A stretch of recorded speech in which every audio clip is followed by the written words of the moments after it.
What is What's going up? on? What's up? What's up? Hey guys, we're here with E-Drone, Mr. Erik Marvel himself, the man, the myth, the legend. So we all know he just got off a big live stream with Mr. Crowley and his drone, A who lot is of fun. Mr. also, Crowley. yeah, he's also been a big supporter of our show since we started, pretty much. Mr. Crowley started up, I'd say a couple of years ago, like doing the social media side of things at least. Speak of the devil, he just popped Hey, in. yeah, what's up? We're Hey. talking about you. His ears were burning. Hey, Crystal. But yeah, so Mr. Crowley popped up, like I'd say a couple of years ago, right before Matt and I really started diving into optimized drone and all that. But he's always been helpful in the groups. He's always been wanting to learn. He's always and he's one of the very few that I've noticed who will ask a question that even if he might know the answer to it, whether it like troubleshooting wise or whatever, he'll ask it just to be sure. And if people come at him a bit sideways about it, he's just like, cool, I'm just making sure that I'm hooking this up right, and he's always super helpful with everybody else. He's never trolly. And since we started, he's always just popped into our channel and been like, hey, what's up? And we've gotten to know Mr. Crowley pretty well. He's now in multiple, I know he's in Optimized Drone and the Gank group and all that. And he's been a good pillar of our community. So thanks for having him on, because that was really cool. He's a great guy. I had a blast. Like, that stream did not even feel anywhere close to an hour to me. Like, it felt like we were there for 30 minutes.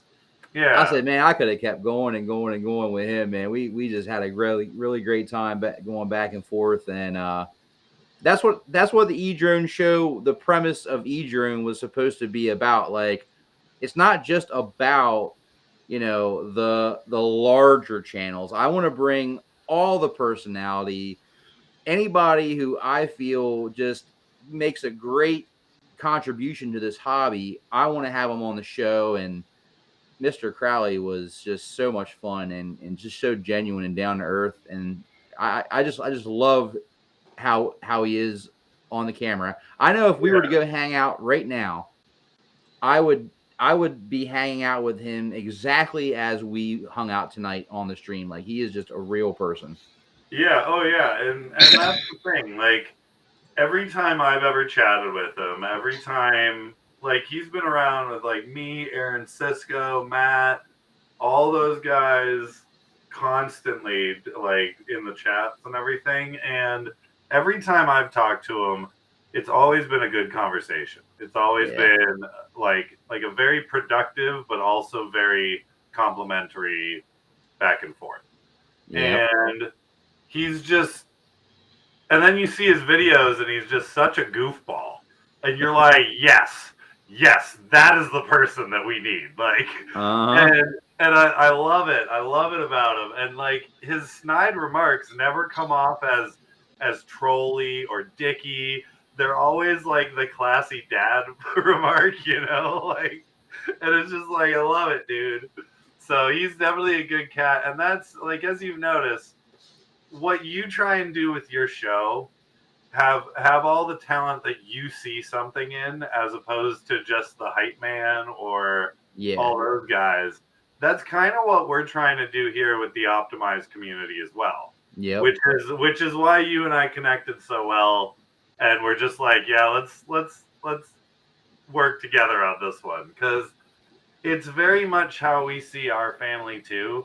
And we just like the guys in it, we've, like, despite the fact that most of them are top class pilots, like, the vast majority of everyone in our team is, if not everyone, like, on the team, are just world-class pilots in their own right. But that's not why they're on the team, Like, the reason they're on their team, or that team, is because they've shown that they don't give two fucks about that hype shit. They don't give two fucks about that. They don't want to be the next. They don't want to be the next Mr. Steel. They don't want to be the next like high profile guy. They just want to fly. They want to help other people fly. They want to help their team progress. They want to encourage everybody to get back out there and smash another fucking drone just to nail that trick. They want to do that. And like you've seen me go out and fly with Robert. I didn't know this guy at all until I moved to Virginia. Like I had talked to him a couple of times, and like I went out and I started flying with him, and I have a very much more cinematic, much more like cruising sort of style. And yeah, I'll throw freestyle in there, and I'm getting better with a lot of the tricks. I can do most of the tricks. I just don't often throw them in. But Vitrifly's sitting here going, "Yo, dude, knife edge that tree. Come on, we ain't leaving until you knife edge that fucking tree." And I'm just like, man, I'm going to break something. He's like, "I don't care. You're the one fixing it. Knife edge that tree. I want to see." I'm like, damn it. So that, like, it's just everybody on our team wants to push everybody else. Uh-huh. And not necessarily in a professional level, but even though we do, like, we're all looking for sponsorships for everybody else, for et cetera, but it's more they want to push each other's boundaries, personal boundaries. Like I want Erik to try that inverted yaw spin, but 10 feet closer to the ground, you know? Like, we do that often when we have our meetups, our local meetups. Exactly. That's a lot of why you see so much stuff being broken. Exactly. Is because of that. Come on, man, hit that gap. Come on, man, do that trick. And there's nothing better than your friends hyping you up, like, "Come on, man, you can do this." And then when you nail it, and they're like, "Yeah, you just nailed that gap." You just feel like on top of the world. When you nail it yourself, and it takes about 20 minutes for your ass to unclench from that chair, and you're just like, okay, I can breathe for a sec. I can do this. But that was very evident in Chris's video where he was going under what looked like the scorekeeper or announcer thing at the baseball field or something. Uh-huh. And he did that yaw spin through, and then somehow did the backwards flip right through the railing. And I was sitting there just hearing Erik in the background going, "Oh, you got this, do it. Oh, so close. You got this. Next try.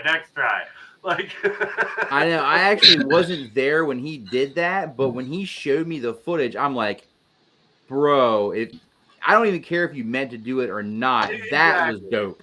That was dope. Oh, apparently Technique's Nemesis passed the plug-in test. Woo! Sweet. Oh, Dalton says my butt cheeks bring all the boys. I thought that was Dalton's milkshake. Like, man, what would have been good to have? Yeah, so I kind of knew that, like, when I started doing the live streams, I kind of knew that I wanted to get some bigger names out there on the stream, just because I felt like it would make others who I would bring in later on, who maybe didn't have as much clout, it would make them feel more special. Like, "Oh man, I'm going to be on this show where so and so was, and so and so's been on this show." And that's kind of what my main idea was. But the idea was never for it to only be, larger, more channels that were bigger and had more clout. Like, that was never the idea. The idea was to mix and mingle and miss and match and just put special people in the hobby. No matter how many subs you have, if you contribute to the hobby and you're an awesome person, I want to have you on my show, and we're going to have some good times. Yeah, and like, I get asked all the time, "Why don't you monetize? Why don't you do this? Why don't you do that?" And I'm like, because I fly and post shit that I'm proud of. I don't give two fucks. But like, what fucking Drib wants to say about it, like, I don't give two fucks. Like, to be honest, FPV people don't have enough attention span to sit through a commercial on an FPV video anyway. Exactly, and that's the thing. Like I sit there and I go to watch people's video, like even watching something like Stinger Swarm, who also tries to shy away from that monetization side, but is also running a business like with Patreon and sort of stuff like that. Mm-hmm. So like I get that, and everybody's got to make their money, but I've I've turned down a lot of opportunities that would have gotten me to the 10,000 subs mark. You know, like and and in this opportunity thing, I've networked a whole bunch. You guys know my connections. You guys know who I know, a lot of the people I know at least. And I I've had those opportunities offered to me before, but I don't care because I'm just there to fly and get that stress out. I want to help other builders build their things. I want Aaron Cisco to get back in the fucking air, you dick. Get in the air. Fly. Send me your damn drones so I can fix them if you're not going to, you son of a. Ugh. Helping people is like one of the most gratifying and satisfying things that I've ever done. Yeah. I love being able to network through the use of social media. YouTube was basically the start of that, but then I kind of got a little bit more personalized when I really started getting into Facebook and Messenger. That's when I really started hitting Yeah. those circles and really able to maintain relationships through a social media platform, even though we can't physically be in front of one another and I can't physically say in front of you, here, this is what you do. I've got the tools to be able to help you through the tools of social media. Yeah. So actually, Mr. Crowley brings up a very good point here. He says, or how about someone pushing a product as great because the company is cutting them checks?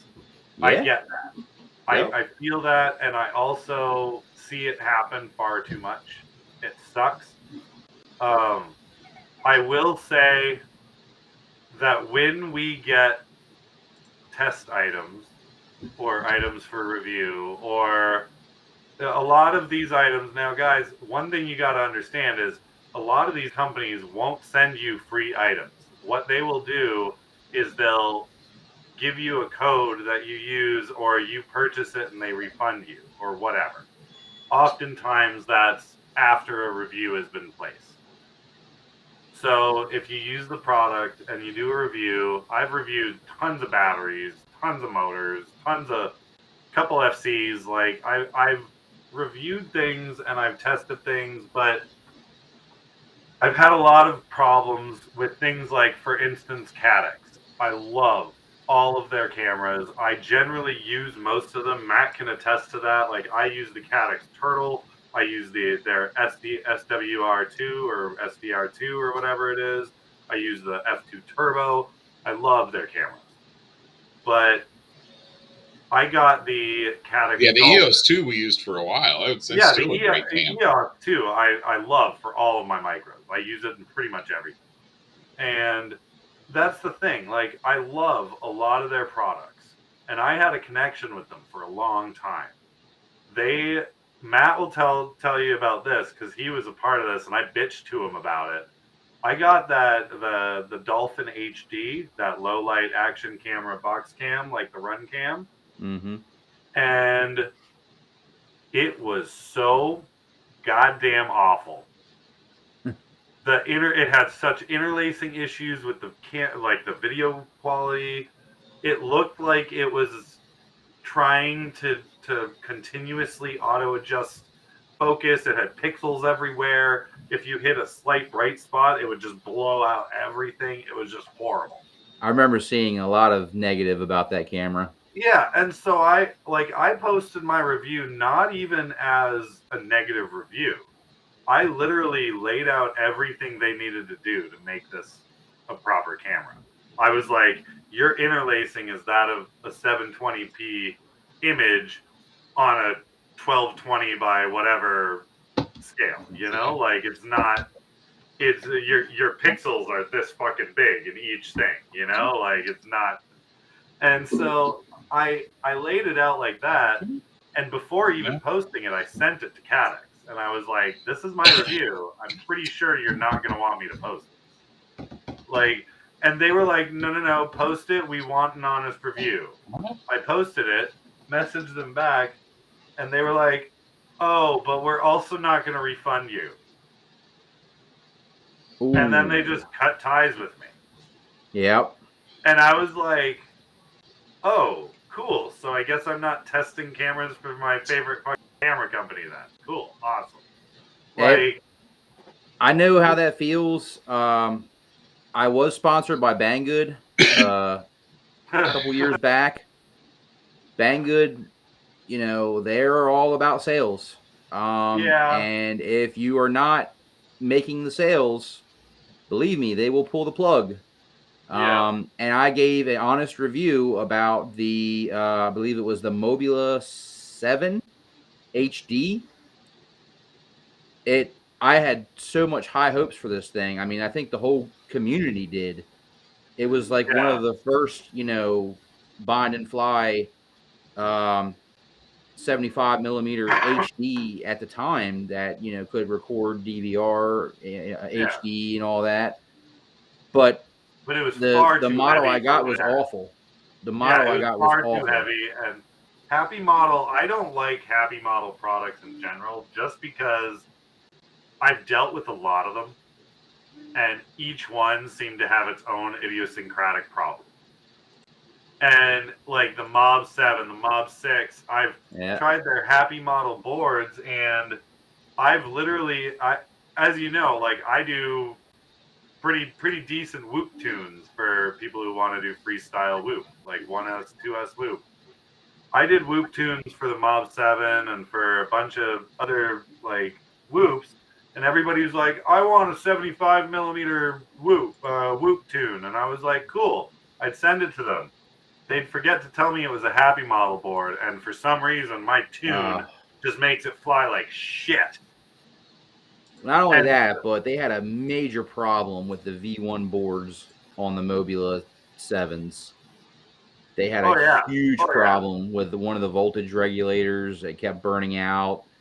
And I was honest about it. I said, you know, I got to tell you, I do not recommend you buying this. And it killed me inside. I was like, now I'm going to lose my sponsorship. But at the same time, to me, it's more important for my following to get an honest review and to save them from possibly spending their money on something that ultimately they're not going to be happy with. Accurate. And to me, I killed it. I killed it right then and there. Banggood said, okay. Yep. Thank you. What's up, Max there? How you doing? But yeah, and that was so the other week you had Johnny on. And I love Johnny. Johnny 5 has been one of my favorite pilots for a while. I've chatted with him in the past. He and I, a little while ago, I think it was probably 2 years ago when he was still with Banggood and all that, 2 or 3 years ago, he and I kind of had it out on one of the social media posts a little while ago because he posted something about I think it was one of my groups, and somebody posted like an ad up or like a discount up, and he made a comment like, God, I hate it when people spam groups with ads like this. And I instantly jumped in and was like, says the dude that spams every group with Banggood crap? Like, what are you talking about? And he fucking went off and I was just literally like the whole comment section just lit up with, oh, the gloves come off and shit like that. I felt bad, but I also was like, dude, you're not one to talk in that regard. Like, you've been plastering Banggood ads all over the social media networks for a year. So, and that's the thing. Like, I've chatted with him since. We're fine. I think he's a great guy. I think he's very, very good at what he does, and he's very good at the reviewing and the networking and all of that stuff. And he helps the community a ton with his reviews. Like, and that's why I mentioned in the chat with you a while ago that I'm proud of him. I'm very proud of him for taking that time, because I noticed after that Banggood stuff, he kind of drifted under the radar for a little bit. I know he didn't go away, but he wandered under the radar for a few months at least, and then showed up, and he had completely revamped his image and his morals about like slinging coupon codes for really shitty stuff, like.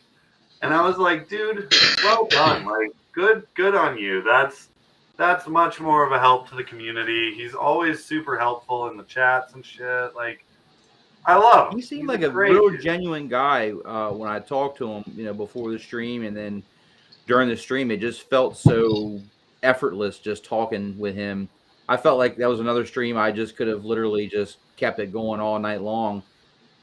He definitely seemed very genuine and sincere about how he feels about what he reviews. He only reviews Yeah, things that he actually is interested in, not just anybody that sends him an email and says, "Hey, we want to send you this." yeah. And I feel like he got that generally from his experiences with Banggood and making some slightly off reviews and getting scolded by them and shit like that, Like, because Yeah, I really feel like that's something that has been a learned thing for him, where he's just like, I'm not dealing with this shit anymore. I'm yeah, making a name for myself as a reviewer instead of just trying to hype this most of the time knockoff crap that like. And that's the thing. Like, I've got some things from Banggood, and usually they were okay, but I've also gotten a few counterfeits from Banggood. hmm And I'm not proud of that, because a lot of my friends work for things like Flight Test, who spend the time making these designs only to have Banggood make it with half the thickness EPP foam, and it just snaps when you try and bend something. yeah. Like, it's just pointless. It ruins the hobby. It ruins all the independent designers like Matt and all those people that are putting their product out there. Only in Matt's case, it was a UAV that tried to steal yours. Yep. Yeah, and like, as we all know, UAV is sold by Banggood sometimes, so Yep. we know where they hail, and so But like, yeah, but I will say they did a fucking horrible job. Here it is. That's the nemesis that they tried to make. Oh wow. And they even So they did a called real horrible job. First, they made it a 5-inch. called it the nemesis. Yeah. Look at Oh, that dude, they stole the horrible name thing. and everything. Yeah. Oh wow. Did They I used go get they used mine? 4 millimeter Hold carbon on. for the bottom. Yeah, I'm gonna get mine. Hold on. Oh Like wow. super janky fucking session mount and cam mounts. But I will say It's got that to make you feel a little bit flattered, though, that your frame is that good that they wanted to clone it. Am I right? well, so here's the other thing. Look at that price. Yeah. They put me at the $36 mark. That's the high price for fucking Banggood frames. Right. Yeah, he's an executive. Yeah, dude, that thing is horrible, dude. So, and look at It looks the like that arms that front look. top plate there would snap really easy right there. Oh, See yeah. that line comes down? That would just snap so easy. So Matt, show them that and look at those arms. Well, that and look what they did. They didn't use press nuts. They're using actual nuts, which gives you just enough space for one freaking board in there. Wow. So Matt, blow up my screen now. Hold on. Jeez. So guys, this that is one. the real one. Look at how thick those arms are. Yeah. Like, dude, this top plate is at least double the thickness of the one on Banggood.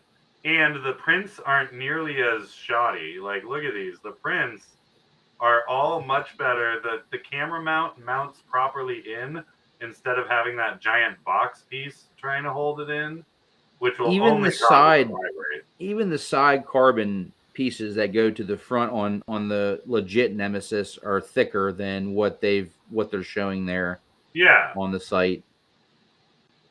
yeah, Oh, here, and that's this the is thing. so. Here's the pics from the site. Yep. I Yep. think they literally took the pictures from the site and tried to mock it up Oh, instead No, of they really? did. actually buying They one. definitely didn't do it from drawings or from actual files. Yeah, But they tried to recreate it from pictures and the pictures and stuff. Because they have all the measurements, throttle, or they're completely wrong. Well, throttle right, yeah, warning. they The did a biggest 5 inch. one, Mine's a 6. the So thickest one is and then I technically the did Necromancer. what's that? The throttle warnings asking what's the thickest one called? The Bandito. You're thinking of the Bando edition that he's got, but the thickest one Matt's got, I believe, is the Necromancer. Am I right? Yeah, right now the Necromancer's got 6 mil arms, 3 mil top and bottom plate. Yeah. But yeah, this one's beefy as fuck. It's got to be like that catch-22 where you're insulted. Like, how dare you steal, my hard work and try Oh to yeah. undercut me? But then there's probably another part of you like, huh, my frame was that good that Well, you don't want to clone they it, huh? they literally had it out before I had a production version of the frame up on the Flyno site. So Yeah. Yeah, that was Wow. ridiculous. I mean, yeah. I honestly, I'm so glad that for me, this is a hobby and I don't rely on this to put food on the table, Yeah. because I feel like the compromises that you have to make can be some pretty big ones. Like, to sit there and say that a product is good because you want to put food on the table, knowing that it's not, but Yeah. you're trying to push the sale anyway, is a tough place to be in. Because at the Yes. end of the day, you've got to live with the repercussions of, okay, well, what did I just do? Did I just push a product onto people that follow me and trust in what I say and what I do? Now they're going to go out and buy this thing because I said it's awesome, and then they're going to find out real quick that it's not awesome. And then what Yeah, happens? and in the process, they're going to ruin $400 worth of gear. Right. And especially if it's something like a flight controller that a single short could blow out all the motors, could blow out the ESC, could blow out the camera, whatever it may be that's shorted, something's going to fry. Yeah. And that could be a $150 DJI Air unit. Who knows? Like, Yeah.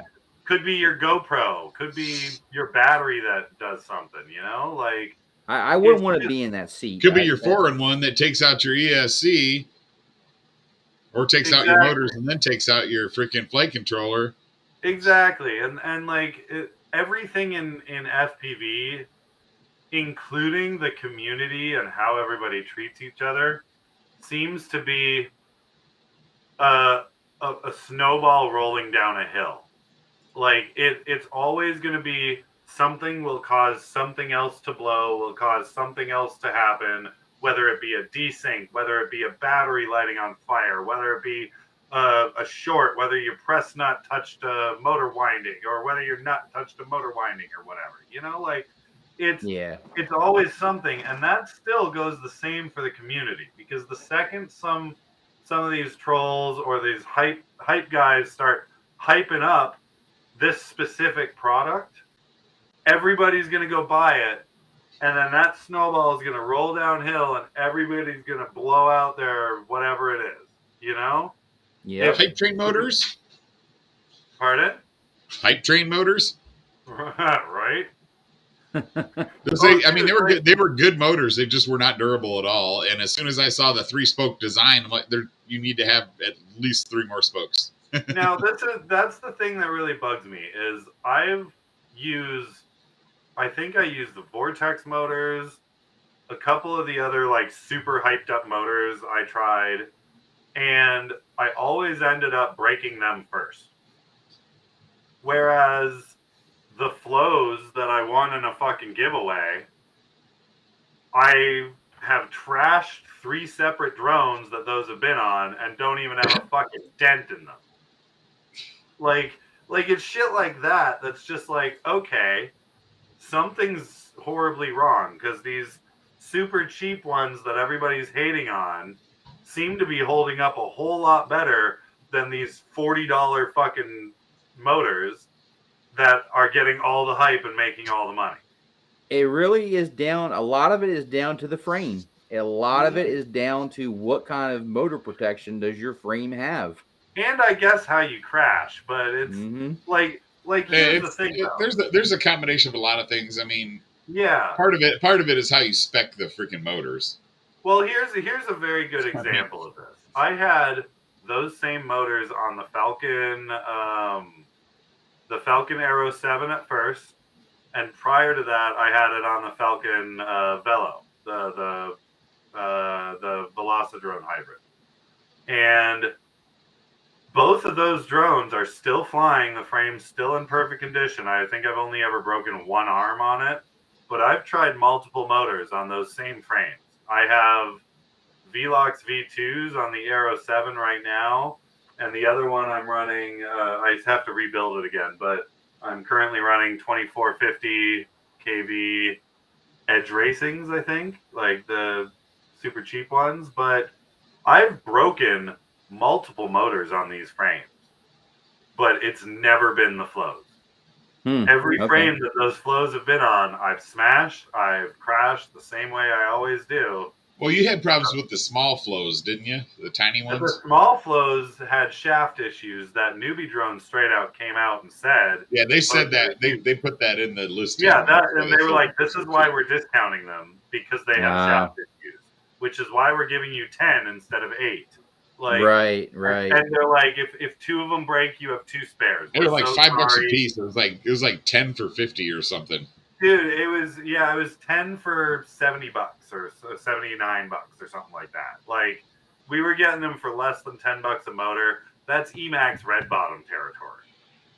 Like, and so you got to understand that with those motors, like, I still have one spare. I only blew out one of those micros, or pulled the shaft out, and that was after the crash in that X8. And that X8's still running those damn motors. So I had problems with 1 out of the 10. Yeah, not bad. Yeah, I don't care. The 2306.5 flows, I've beat the fuck out of this pair, the set that I have.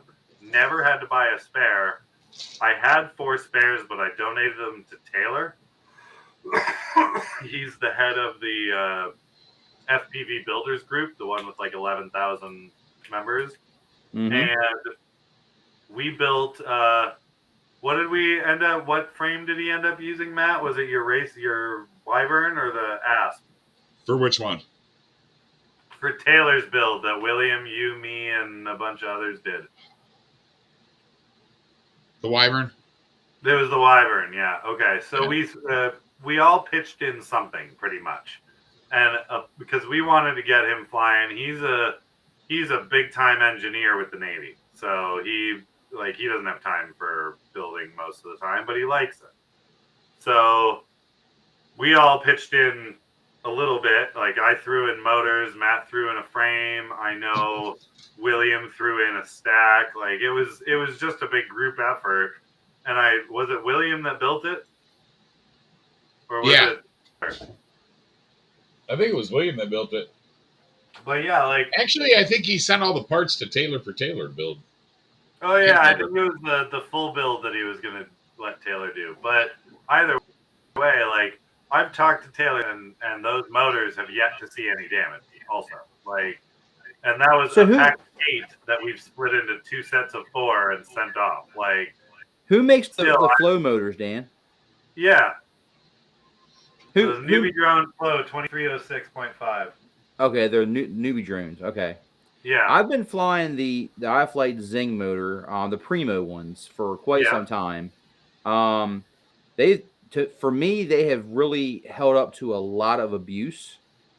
But I was paying for the Primo price, so yeah, I was looking to try something a little bit less expensive, but still kind of get the durability of the Primo ones.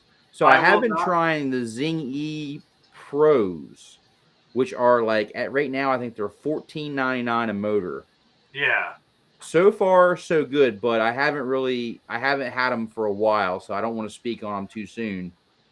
But Now, I'm not gonna say bad things about Zing because I've never had a bad experience with their motors. I just mhm, generally don't buy them, mainly mhm. because I have a hatred for iFlight. Um, Yeah. but that's another long story. I have a big box of burnt up iFlight boards that I'm just like, all right, you Yeah, know, iFlight, they do motors very well.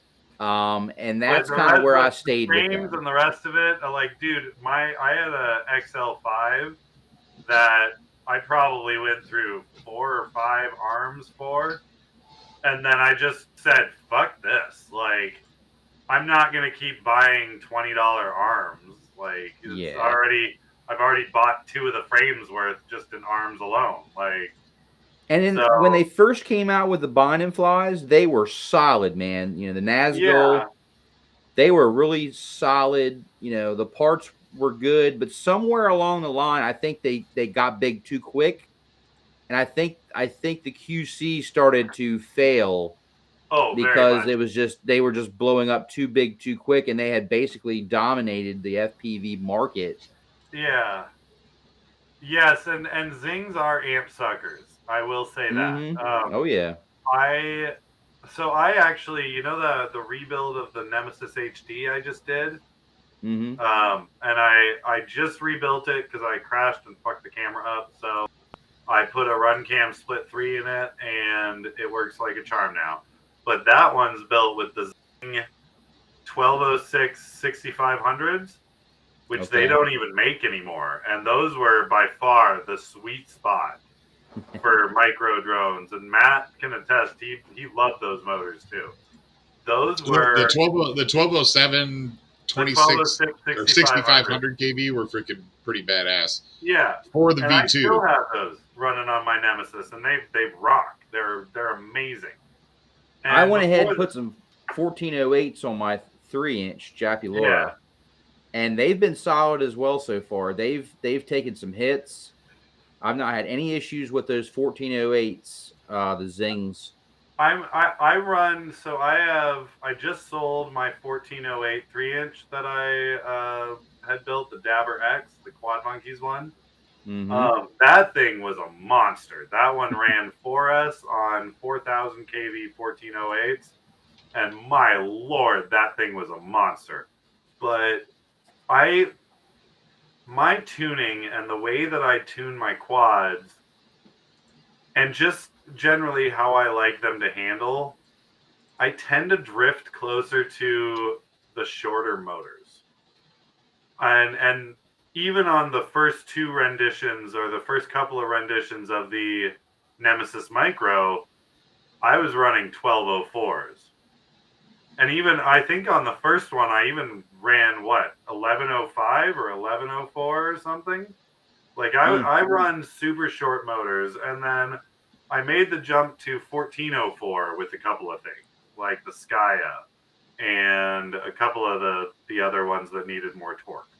Yeah. But my my original Nemesis HD, which I loved how it flew, I loved the pickup it had. It flew like a rocket for probably 4 months. I was running the 1204 6000s from fucking, what were they, Talons? Yeah, they're the Talon 1204s. And my God, they were smooth, man. I Like, even I even threw Zings on my Beta 65. I got the Zing Nanos. oh yeah, I've heard those are decent.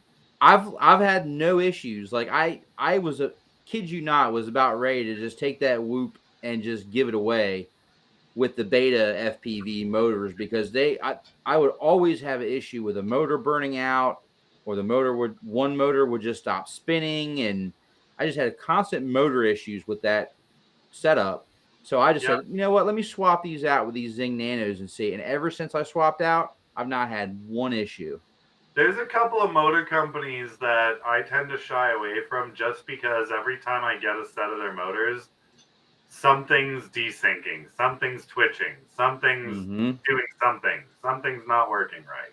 And Beta FPV is one of those companies. Yeah. I every time I have a less than soft landing, not even a crash, just a less than soft landing in a couple of my whoops with their new board, it automatically reverts to its original stock flash. And then I have to redo everything over again. All the setup, like you plug it in and it's like, there are defaults for this board that you haven't attributed yet. And you're like, that's bullshit. Like, and so it just automatically reboots and bootloads every single time you bump something. That's and I'm super like, this annoying. is the most useless shit ever. That sucks. So I've had my eye on the Emax Eco 2s. I actually had the original Ecos on a Flight 1 build I did with Project Blue Falcon diatone frame. And I love the way the motors looked. You know, for the price of them, I felt like, man, you can't really get much more quality for the price for what I'm seeing. Even like something as little as just having that silicone underneath on the stator wires, just as an extra little bit of added barrier in case you do have a screw that comes up a little bit too close, right? Yeah. To see something like that on a budget motor, I was really impressed. Well, long story short, I ended up crashing the drone. Like, it was probably like 150 feet high, and I didn't have my telemetry set up right, and the battery went dead, and down it plummeted, and it smacked onto the boardwalk and killed like 2 of the motors. Well, that would have killed probably just about any motor out there. I mean, I can't really bank it off of that. Yeah. So Chris actually has been flying the Emax Eco 2s and has been bashing the living crap out of them. And I mean bashing, I mean purposely full throttle upside down into the concrete, into the blacktop. And he's been having some really good results with the Emax Eco 2s. So I've got my eye on them as a possible candidate for trying to lower my budget on my motors without compromising, you know, durability. And I'm gonna agree with you. I have not tried them yet. I have not tried the Eco 2s. I've tried the Ecos, and I used to be a huge Red Bottom fan. Oh yeah. But Red Bottom race spec. Dude, I fucking love Red Bottoms. The 1306 were perfect for Cinewhoops. Like, amazing. Yep. But I will tell you a little secret. You know Sidewinder, right? Yep. Matt Nowakowski? Yep. Well, he doesn't Sidewinder fly Customs, right? We're talking about the same one? What? Sidewinder Customs? No, Sidewinder, like DCL race pilot Sidewinder. Oh, okay. Probably different Sidewinder. He's Matt from Flight Test. Okay.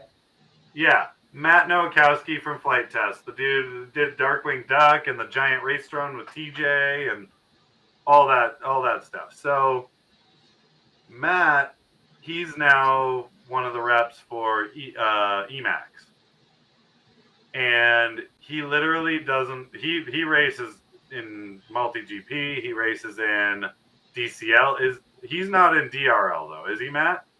No, he was. He was at one point, but I don't think he is anymore. Yeah, I think he's just DCL and multi GP now. But he's like by far one of the best pilots ever, and he only solely runs Eco 2s. Okay. Like he does not run anything else. We had him on like 6 months or 8 months ago or something, and he was straight up like, he's like, look, dude, I used to fly all the different types of motors, find my sweet spot, and just keep it. And he's like, ever since I went to Emax, I tried the motors, and I just loved them, and I just put them on every rig I have. And they've been in the game for quite some time. They were some of the starting ones. Yeah, they were really, you know. Well, they were the ones that started the freaking eco motor trend. Oh yeah. Yep. And the thing is, like, nowadays, I would much rather spend $30 or $40 on 5 like old school 2206 red bottoms than spend $85 on the new fanciest hype train motor or whatever, because Oh yeah. in terms of reliability, I know those red bottoms are going to fucking work. Oh Whether yeah. they have the best Definitely. performance or not is a different story, but I know they're going to work for what I need. Whereas Not only the that, new, but the motors are like the first thing to take all the abuse, man. They're the ones that are out there sticking out on the arm. They're attached to the prop. They're going to hit everything just exactly, about when you crash. So exactly. if you're going to So you need dump, it to work. You need it that reliability, and Emax has for sure earned that title if you're because going to dump $27 per motor, you better be prepared to cough up some money when you start flying into other than trees and grass. You oh, better have that exactly, wallet ready. exactly, and that's a huge problem, and that's why like reliability and durability is such a huge factor now in these motors and designing them that I've seen so many people hype up the biggest, like newest motor. Like what were they? They were those single magnet, not the multiple Oh magnet. yeah. What I were know what they? you're talking about. Smooth or something? Smooth motors or something like that? Smooth. Smooth. Yep, I remember. Yeah. They had like, and those things I remember seeing for like the first month that those came out, literally 10, 15 posts a day of the magnet ring just dropped right out, or the shaft pulled right out. What the fuck? Or like, Yep. I landed and now my motor's twitching, or I hit this tree and now the motor's got a big V-shaped dent that's stopping it. Like, it was I, just I every landed on a single pillow one. and now my bell's like this. Yeah, and it's just like every single post about them was just such trash, but every single influencer was like, these are the next big thing. This is amazing. Whoa, mind blown. And then every single person was like, I'm going to go spend all this money and buy these and whoa, and amazing. And then they put them on their drone, spend 5 minutes flying and go, these are fucking awful. Like, and it just like, or they'd land badly. And like, usually it was, everybody was like, I've only flown 4 packs on these.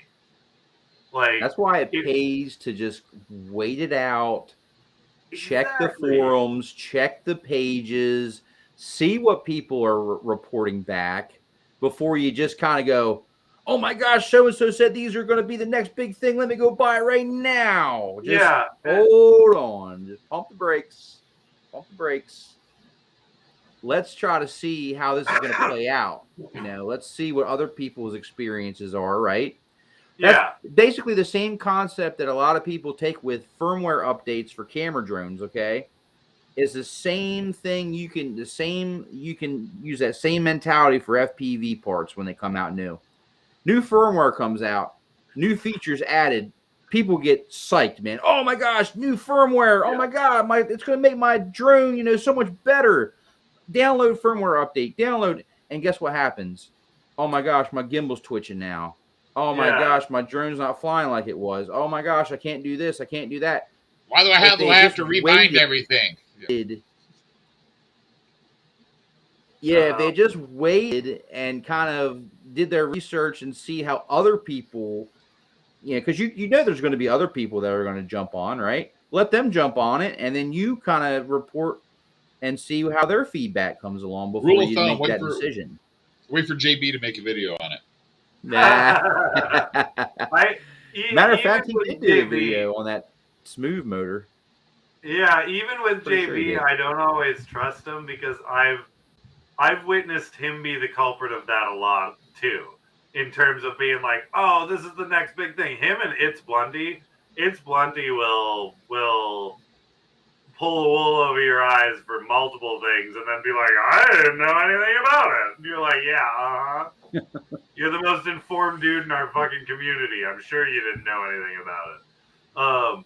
Yeah, But the, JB has done some honest reviews, so I will give him credit yeah, for that. he's He done it, has and he's done, helped our he has community. called some products out, but at the same time, yeah, we also have to take into account that this is his full-time job. This is what puts Yes. food on the table.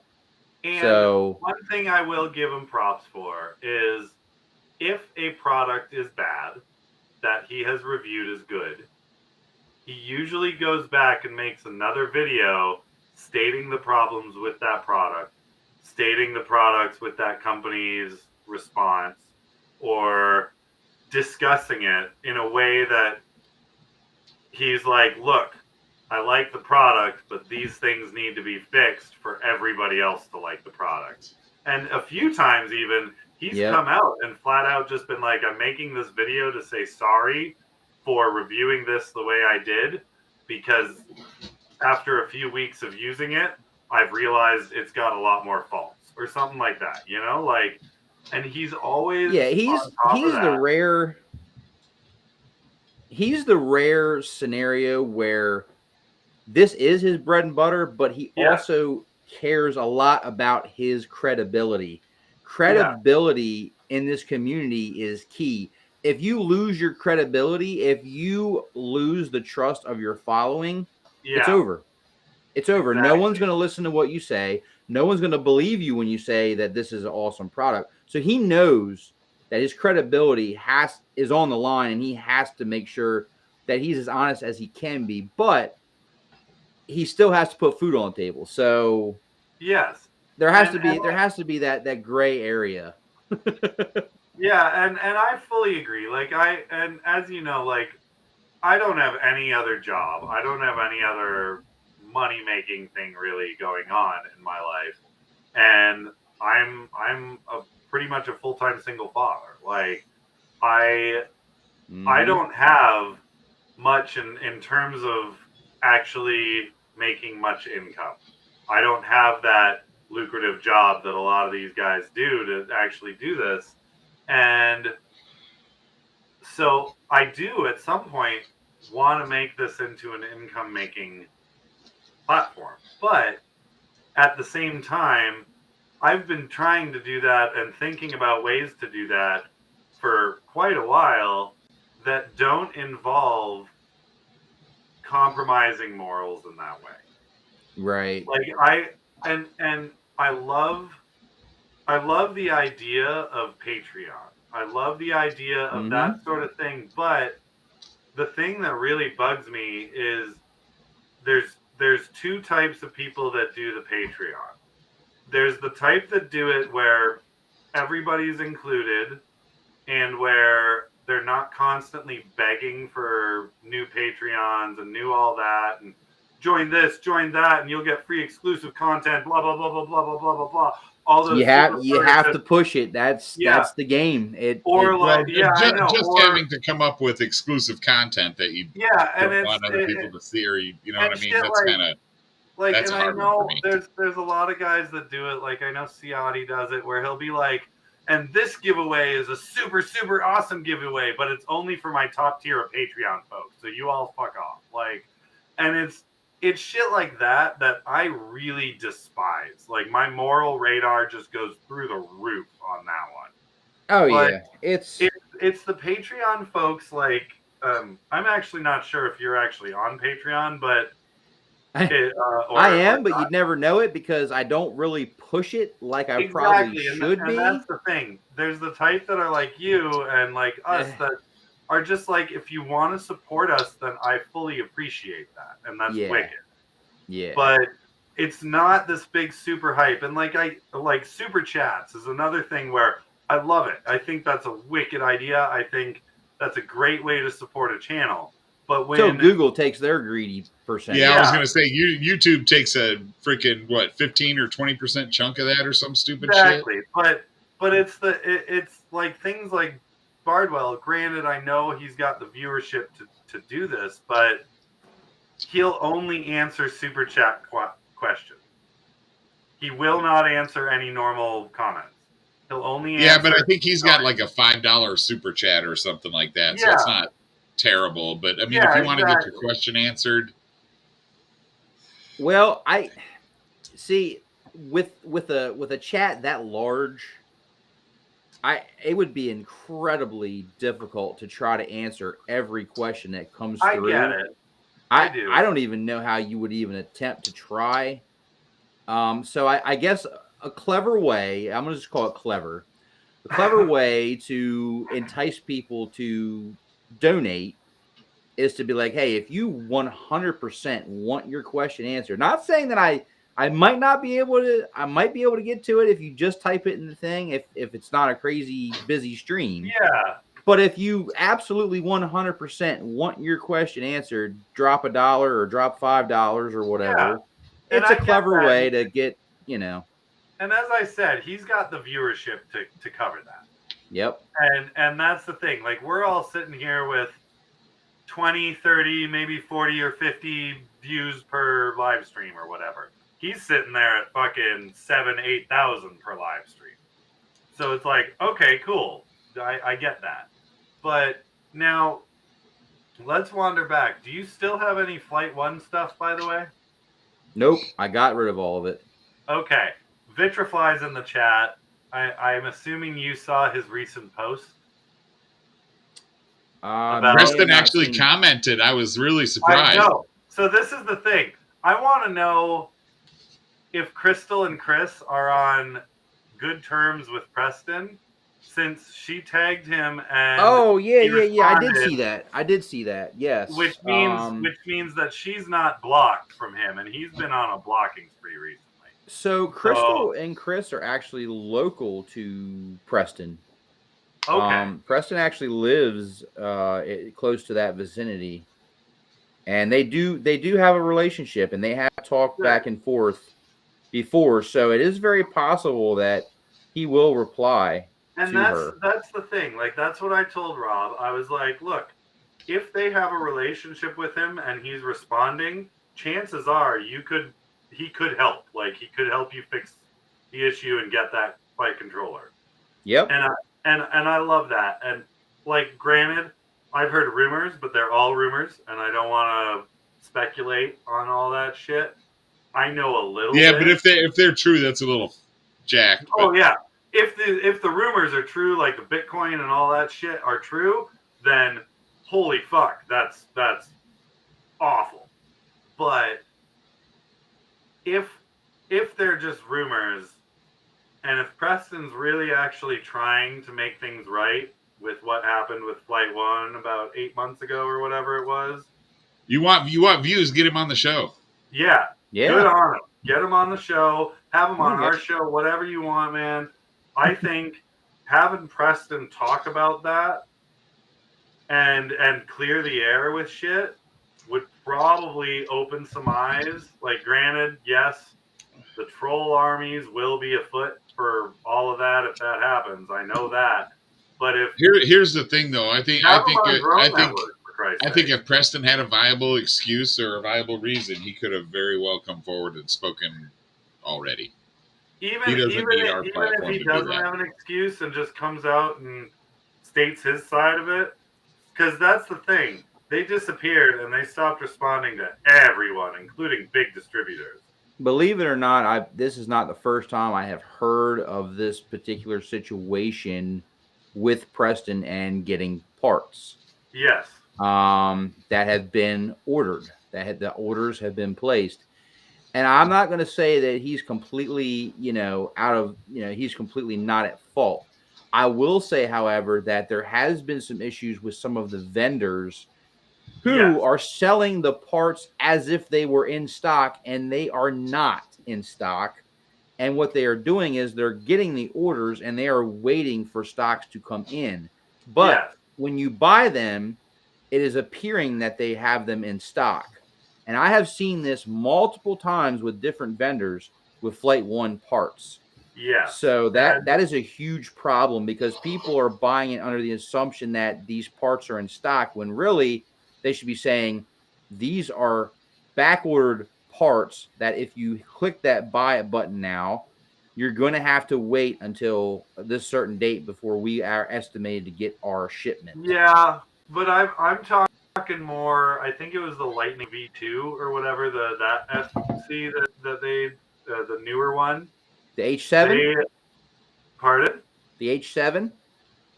Not the H7, the Lightning before. It might be the H7. I'm not sure. It's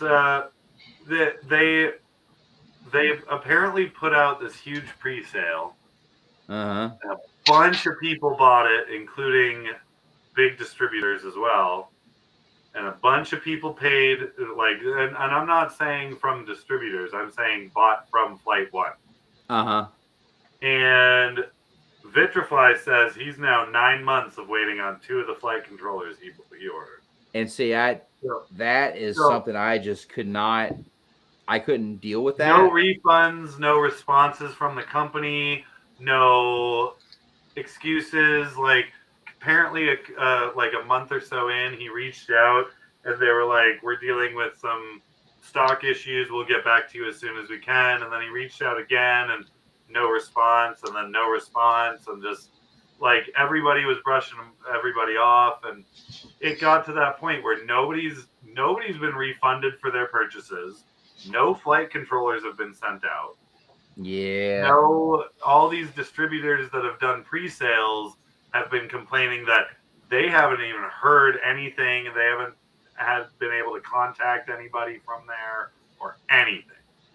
When I started to see the problems with the availability of the parts, that's when I decided I was just going to pull out, and I wasn't even going to go in any further with Flight One. It just, the way that I need my parts and the way I go through parts, it's just not going to be good for me to be waiting on parts. I can't wait on parts. Now, pretty much like the only reason I bring this up is I know It's Blunty was gathering evidence against Flight One and Preston, and wanted to gather as many bad, negative things about people's experience like this, specifically for Flight One, because he's been constantly trashing them since this happened, because I think he ordered a bunch of flight controllers too and got screwed as well. But yeah, like as I'm saying, like I personally have nothing against Preston. I've never tried a Flight One FC. I probably should have in the past. It just, I was always a Beta Flight and Emu Flight guy, so I just never. They are solid components, no That's doubt. what I heard. They work very, very well. They last. Yeah, I've never a heard really a bad long thing time. about them when they're working. It's all the business side. There was problems with the cricket board. Yes. Mm. The boards with the connectors, I didn't hear of a lot of people. I think it was probably heat related. Yeah. But the boards with the connectors, people didn't really have a whole lot of problem with. So he had an issue with one of the ESCs, like getting the FETs that he needed, so he had to change the design and go with a different FET. And there's just been a lot of bumps in the road for Preston. Yeah, when Evan is flying your shit at championship and all of his quads go poof. Yeah, it's bad for business. It is. Yeah. Every flipping quad went poof. He's had a few hurdles like that, and I get that. But what I'm saying is, like, as I said, like I'm trying not to talk badly about Flight One because I've never used it. I've never had any interaction with Preston. I only heard the rumors through the grapevine and saw all the posts. That's all. But what I can say is he's responded to Crystal's tag, which is more than he's done for the vast majority of the companies that have been trying to contact him. Mm-hmm. Well, yeah, that's the first time I've seen him openly respond to anybody, and he's been tagged in a lot of posts like that. Yeah, and so if he's responded to her, then that means that they probably have a friendship relationship, which is awesome. Mm-hmm. Which would open a door, whether it be on the drone network or whether it be on eDrone or whether it be on optimized drone or whatever it may be. He now has an opportunity to voice his side. Yeah. And well, I get him not wanting to, but I think, to be honest, or whether it be on It's Blunty's show or Bardwell's or whatever, I think he should at some point at least tell people what's going on. Oh yeah. Like, and he may have plans to do that maybe he has plans to do that on the Flight One channel. I'm not really sure, Yeah. but yeah, Crystal has talked with him before about issues and people in our circle, and he has responded, and he has done every time that I can remember that he's gotten involved. I'm He's pretty made it sure right. he's done he's made it right. He's done what he can to make it right. And that's what I've too, and like Yeah, I don't have a lot of faith that he's going to pull out some flight controller jobs, but hopefully at least get a refund to a couple people. So well, the I thing agree. is, it's like if you have this mountain of people waiting for stuff and you can't deliver, you're only one person at the end of the day. So he's going to have to call in some help. He's going to have to get with his team and Oh get yeah, involved with the vendors and figure out why are these vendors, some of these vendors, selling his parts as they are in stock when really they're not. yeah. They So, might. The thing is, it might have just been a resale that they mislabeled. Like it might have been yep, something small like that. exactly. Now we I have don't believe that everything is always like a one-sided thing. I believe that there's multiple things in play that have affected the output of the company. yeah. And I I, agree. I I do think that Preston cares a lot about his company, and I think that He he will does, try and his that's the thing. best to resolve the issues. And he But cares a yeah, lot about his reputation and the company's reputation as well. He spent a lot of time building that company. exactly. I don't think he's just gonna let it just fall on its face. I know, and the Um, problem is the hype and the troll world has taken over that side now. oh yeah. And the So COVID already before the COVID, the parts were already hard to get. yeah, Then you throw COVID into the mix, and now you've made it even more difficult for him to run his business and get the parts that he needs. yeah. So So, so we have a question or something from Sashith Vedyar. Probably butchered his name, but hi, I need help. I have emailed you. Who do you email? yeah, I don't see any messages. I Yeah, posted like I have no email or no messages. I'm not. Is he a regular on your I don't channel, think I Edron? do. I don't think I have any emails. Not that I can see at What the do you need moment. help with? Feel free to comment on the stream. We'll help however we can. Or I will Otherwise, give you my email, I guess. yeah, I don't even really give out my email other than for. Oh, okay. I did get an email apparently. Oh, Cool. okay.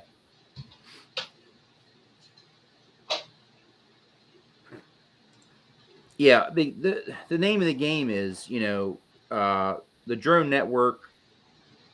Chris deals with a lot of different pilots in the community, Chris and Crystal both.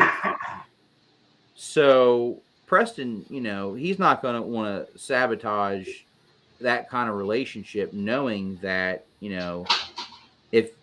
if you are about this community and about helping people, the last thing you're going to want to do is completely ignore people who are active in the community who deal with a lot of people in the community. You know, so that not only that, but they have the whole like local relationship thing too. It's like not only do you just know them on social media, but no, you actually know where they live. You actually know, these people Yeah. in face to face type contact. So I think he'll make it right. Will it be in the time that people are expecting? That I can't answer, but I do think from what I've seen and heard from Preston in the past, I do think that he will end up making it right. But I don't know when that's going to be. Yeah, I hope he does, and this is this is what I'm saying, like I always hope that people do the right thing in that regard. But like as you said, Preston, every time he's tagged and every time somebody does get in touch with him, he always seems to make it right. Mm-hmm. And that's a super, super high thing on the respect level, on the respect scale, you know? Like, I'm not gonna say shit about that. So, yeah. Yeah, and then just keep in mind, he's one person. That's where, he's going to have to outsource and get some help. He's going to have to reach out and say, "Hey, I can't do this by myself. Like I've got to Yeah. get some help." And like whether that's reaching out to Bardwell or Cricket or Stingy or anybody that's flown his gear, like anybody that has the influencer side covered, and just reaching out and getting them all to help him figure it all out would probably work out in his benefit. Getting his Yeah. getting his side of it, getting the real reasons why all this is happening, like putting to rest all the myths about him taking off to some other country and fucking spending it all on Bitcoin or whatever the fucking newest. You know how social media is with I heard it was rumors I heard he and spent all stuff his money on flying. Taiwanese ladyboys, but Yeah, everybody heard a different and it's one of those things. It's like in a game of Chinese like telephone. It's like what? So It's so crazy to me how easy that rumors can get just completely blown out of proportion oh yeah. and just magnified so much to where trying to weed through all that to get to the truth is challenging itself. Just trying to figure out what's BS and what's not BS, and Yeah. Hey the Kim, how fact you that he doing? responded should already show a lot of people that I don't think he's taken off, and not planning on doing anything with any of it. Yeah. And yeah, like well, let's change topics anyways, because we could go on for hours about this. But while we're at it, I'm gonna congratulate a very close friend of our little stream we got here, Kevin Hanley and Richard Stent just got engaged. Oh wow! Congrats. So catch you later, PV. And I forget what Richard's FPV handle is, but they I just can't got remember. engaged. Yeah, and give an applause. Right? I can. Come I mean, on. my Come on, volume turned Stream up. Deck. Come on, Stream Deck. Work. There we go. Yay. But Congrats. yeah, so that's been a relationship that's been well, like, and Kat's Kat is a good friend of our show. She runs another stream. Not sure if they're still going, but it's usually on Wednesdays. It's called Quad Chat with Jake and Kat, with her and Oh Jake yeah. Blackburn. Yeah, And I've seen them. they do a lot of really awesome interviews too, like Drone and myself and all that. So definitely check them out, guys. Not sure if they're still doing much. I know they are sometimes, like periodically, once every couple of months, but they've talked to everybody, guys, and they were the couple interviewers that actually got a hold of like Chad Capper and Drew and all those guys right at the beginning. And so they were the first ones to really jump up the star level in terms of these interview shows. So we guys like Matt and I and Eric and all of us kind of owe a lot of this FPV talk show stuff to the way that they did theirs, because I know I watched theirs before I started mine, and they've been around for about 3 years now doing that. So What's funny is I actually found them after I started doing my live streams. I'm like, wow, these guys are cool. Like I never even had seen them or heard of them before. And they had just popped up on my YouTube one day as a suggested video. And I'm like, oh, wow. They interviewed, I believe it was Bot Grinder was the first one I yeah, saw. And I was like, wow. I'm like, and then I started going through their videos and everything. And I'm like, oh, cool. Like my buddy Vampire, he's a local to me. He's been like going in their chat, hanging out for like a while, and I had no idea. I'm like, man, how did I not know about these guys? Dude, so funny story. I actually know and have talked to Vampire because of talking to him on their chat. Ah. I know him through yours. I just see him pop up into the comments. I first met Vampire and started watching his videos when they kept hyping him up and when they were talking to him and all that. So I thought that was really cool. That's a nice little 6 degrees of separation right there. Yeah, me and John, we just actually flew this past Saturday. Or I'm sorry, was it Saturday? No, Friday. Yeah, Friday. Sorry. We actually just flew Friday at an abandoned little spot. It's got a couple little amusement park rides. Yeah. What FC and ESC do you recommend for the Sky hexacopter frame? Oh, yes. Is 16 by 16 Flywoo 13 amp is what I'm using. I know it's what Matt's using, and I also know it's what AA is using. Nice. So get that stack get that stack. It's a good stack. I'm using the F4. I believe AA and Matt are using the F7. I've got the F722, I think it is, or something like that. Yeah. But that's what we're using, and with the 13 amp motor, with the 13 amp ESC, be very careful on motor selection, because I am peaking at about 15 amps, which is the very max for the 13 amp ESC. Or according to its stats, that's its very max. And I'm running 1404 4300 kV. So you really can't go much beefier than that. If you do, it's just going to be an amp suck and it's going to blow your ESC. But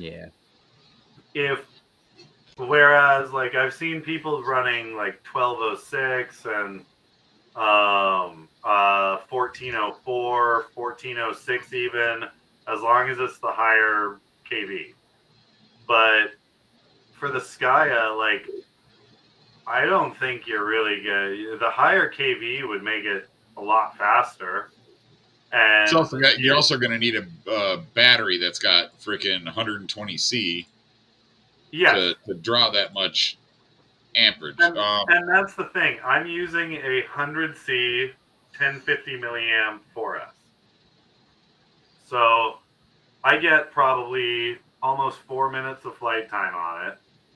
And even the 100C, if I go to punch out or do a power loop or anything, the UC voltage drop down to fucking like 3.2, 3.1, like right away until you pull out of it. And then it'll drift back up, but it just sucks it down.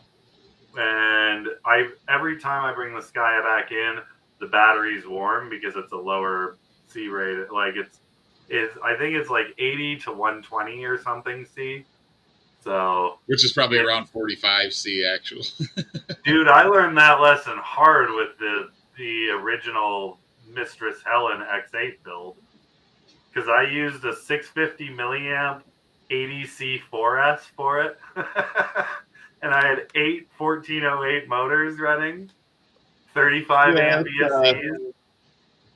Yeah, a frame that weighs almost nothing. Yeah, and oh my god. Well, one, that thing was a rocket. So I brought it into land, out flying with Bernard from Rotor Riot, the builder for Rotor Riot. Flying with him, and I land it, and I open the battery strap, and I pull the battery off, and I just go, "Whoo, that's hot!" And he goes, "Pit of sand is over there." And I was just like, "Fair enough, right, cool." The battery was visibly puffy and making a noise. That's how hot it was. Wow. Like so I was like, okay. I had to jump it up to 5S 100C RDQ batteries. And now it doesn't get as hot, but it still gives it a run for its money. I think I'm using a GNB 1000 or 850 or something. I've got 850s and Yeah. 1000. But the GMBs are 120. That's what I run on my 3-inch. That's what I run on my 3-inch Jap is a Ovonic 850 milliamp 3S on those 1408 motors, and I can get 4 or 5 minutes easy. Speaking of 3-inch, freaking, I see Tim got his Nemesis Micro built. Tim did Danish. Yep, I gotta get my parts ordered so I can build mine up. Yeah, dude. I've got so many projects. I think Chris has got one. I'm pretty sure I sent Chris one too. Chris has built me a 7-inch rescue drone, so that definitely put a dent in the bank account. I got all the parts ordered for it, everything ordered. I mean, I'm talking Emax Eco 2s. It's a 7-inch frame. I believe we went with some pretty beefy motors. Matt, put up my most recent video, the Nemesis one. It's going to have 2 cameras, one to look straight down and one to look straight out ahead of you. And the flight controller is a Lumineer F7 that's got a built-in cam switcher in the flight controller. So I'll be able to switch to the downward-looking camera because I'm going to attach a claw to it to like grab the drones off the roofs and stuff. Nice. So you can have a downward-looking camera? Yep. You're going to get a flight controller with a barrel for altitude hold? Yep. It's got the barometer built in. I'm pretty sure that one does. So I can have the altitude hold. Yep. Only going to be for rescuing only. That's the only thing I'm using that drone for is just rescuing drones off roofs, stuff like that. And I need something that could do some lifting. So I thought a 7-inch frame would be good to lift a 5-inch with a GoPro on it. You know what I mean? Is this the Instas 360, Dan? No, this is the Run Cam. Oh, the split. Yeah. Right. Nice. Okay. This is the Run Cam Split 3 with the new firmware. Not the old bobbly bullshit that used to happen. Ah. So, guys, if you have a run cam split that you're not liking the video quality of, do the firmware upgrade. Yes. And that's been approved by Renegade FPV. So and firmware update approved. I'm not sure who does it. Is it Immersion or Impulse that did the whatever? Find it on Google, guys. I'm not gonna give you the link, but RunCam Split 3 firmware upgrade. It changes the interlacing issue that was going on, and it also fixes the. Oh yeah, I almost hit 2 bunnies, by the way, in my backyard. Oh, wow. That was fun. Yeah. But it's far better quality. It still has its issues, but it's far smoother. Yeah, it looks good. It does look good. It looks really good. I like the field of view and everything. Oh yeah, and that's actually adjustable in the Split 3. That's nice. I found that out by digging through the menus. I was like, oh shit, I can change this to 120? Like nice. But yeah, dude, this is the one with the Zing motors, and it's just my Nemesis 3-inch HD V3, and I got brazen with the tree a bit. Dude, even with the rebuild, I've crashed it at least 12 times and haven't fucking heard anything. Yeah. So I got plans for the rescue drone. Chris is going to be taking care of building that. So that leaves me free to build the 3-inch Nemesis, get that going this winter. And then Chris just gave me another project to work on. He just gave me a 5-inch Apex frame to build. Nice. It was totally unexpected. I was like, man, I can't take this. He's like, dude, I'm giving it to you. You're taking it. Nice. I'm like, are you serious? Family Guy. He's like, build it out. I'm like, all right, I'm going to build it out. Do it. Plus, I have another Mutiny V2 to build as well. So I'm going to be, my drone wall, I'm going to have to start expanding it. Hey, Family Guyver's got a question that I might be able to answer. Can you create altitude hold with any FC with barometer? Potentially, yes, if it's coded properly. But if you want to do a proper altitude hold with FPV, it sounds weird, but I would recommend a APM 2.8 and learn how to use their programming and their setup, because you can set that up for full manual freestyle and you can set PIDs properly just like you would, and you can fly at FPV, but it'll have a proper GPS and altitude hold and all that stuff if you use an Oh yeah. APM mission planner rather than Betaflight.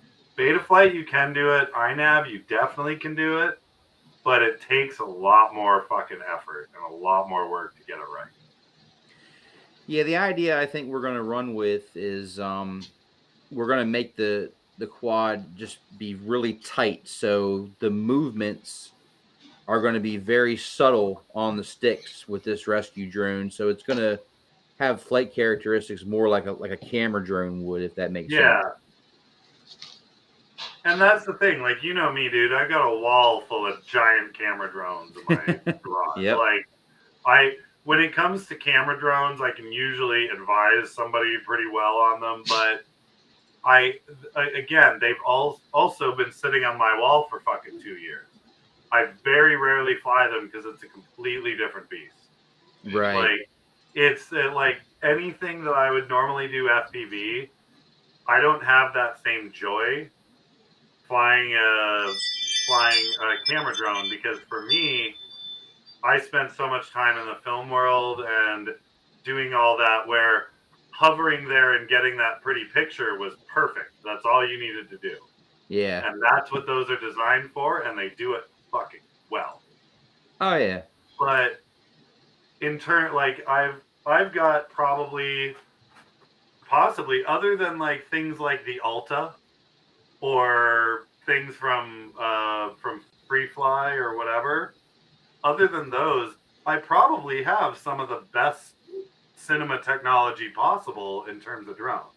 Oh yeah. But I literally, they're literally collecting dust because I never use them. Like, that's how often. Like, I think the last time I sparked up the 18-inch giant octocopter was at CFL FPV, and I couldn't even get it actually to fly because I didn't update the firmware for the DJI GPS dance bullshit.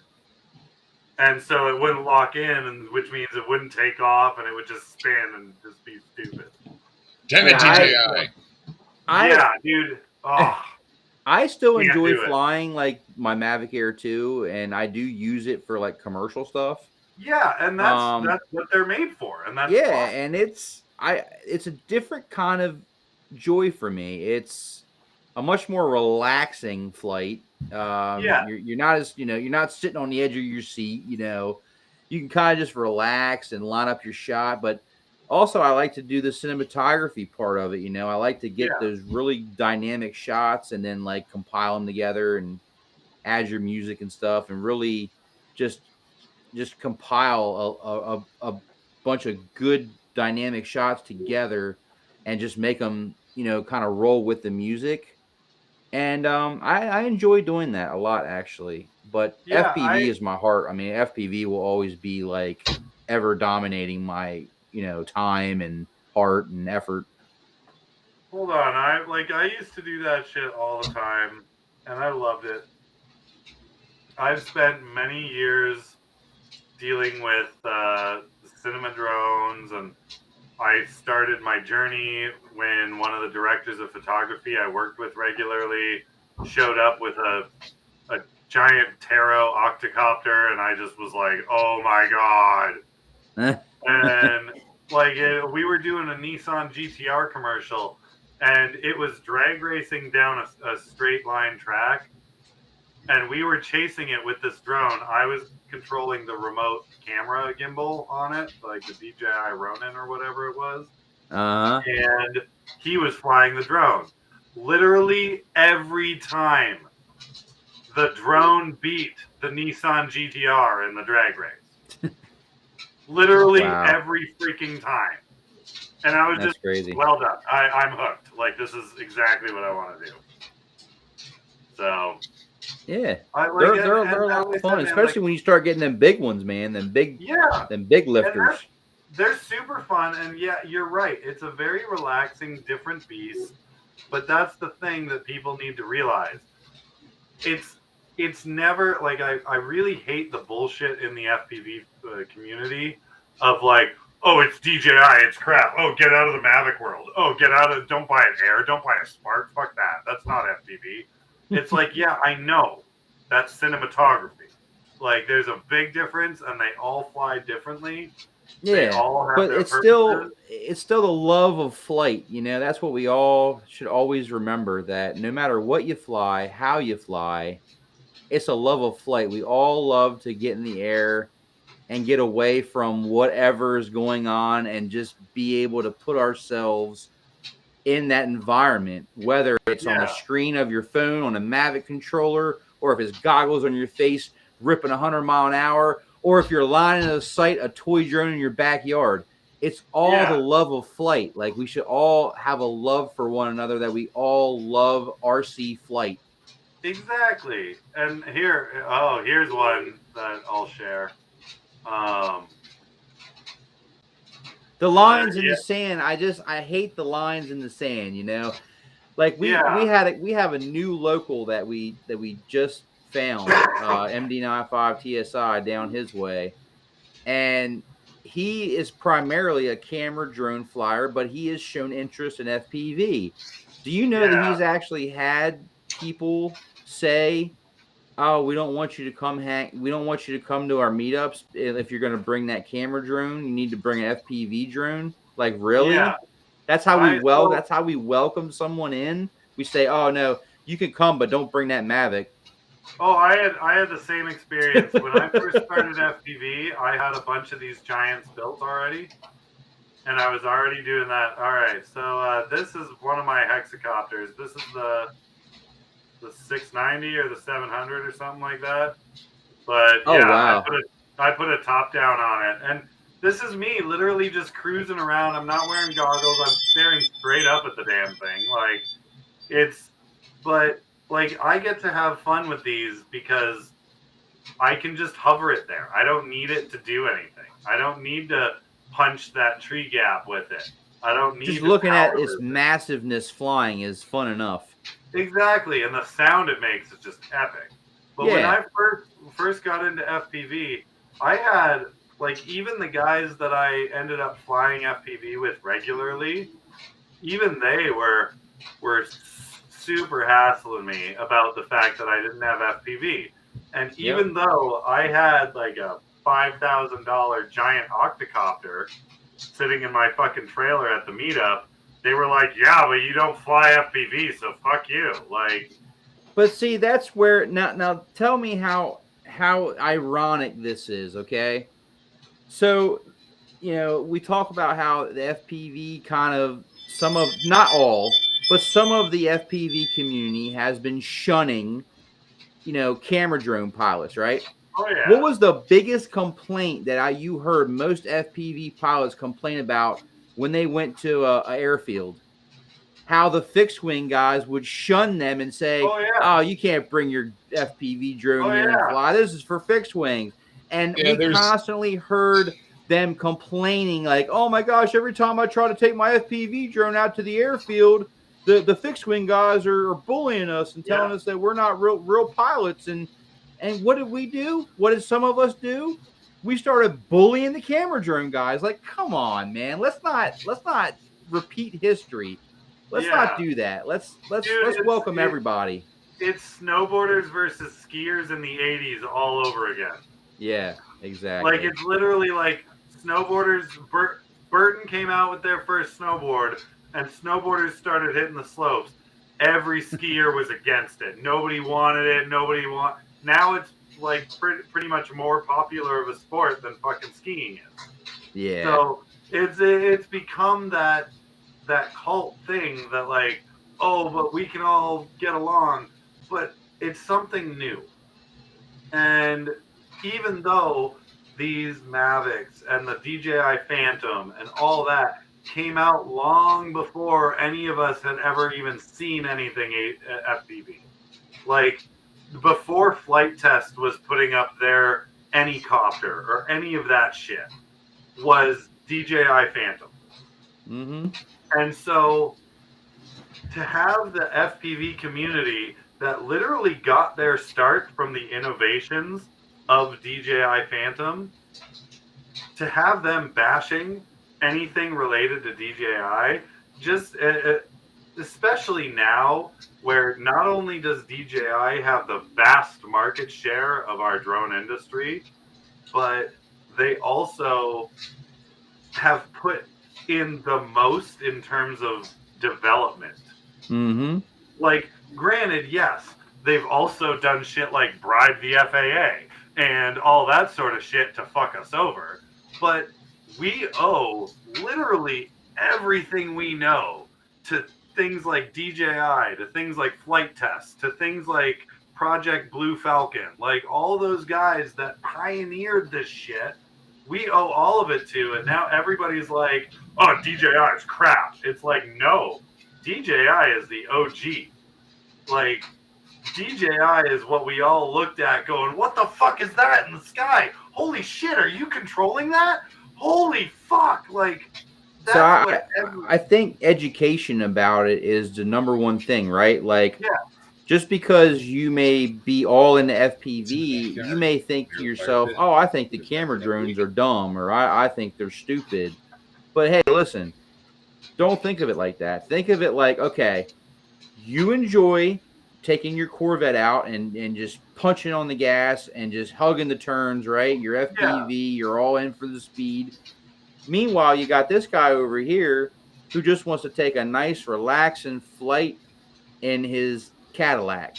Yeah. He's got the Cadillac. He's comfortable. He's laid back. He's taking a nice Sunday stroll. Hey, you both love cars, right? Just different types. Yeah. Same thing with drones. People love different types of drones, but we shouldn't be shunning anyone and saying, oh man, don't come out here with your Mavic out here while we're flying FPV. Yeah. Let's not do that.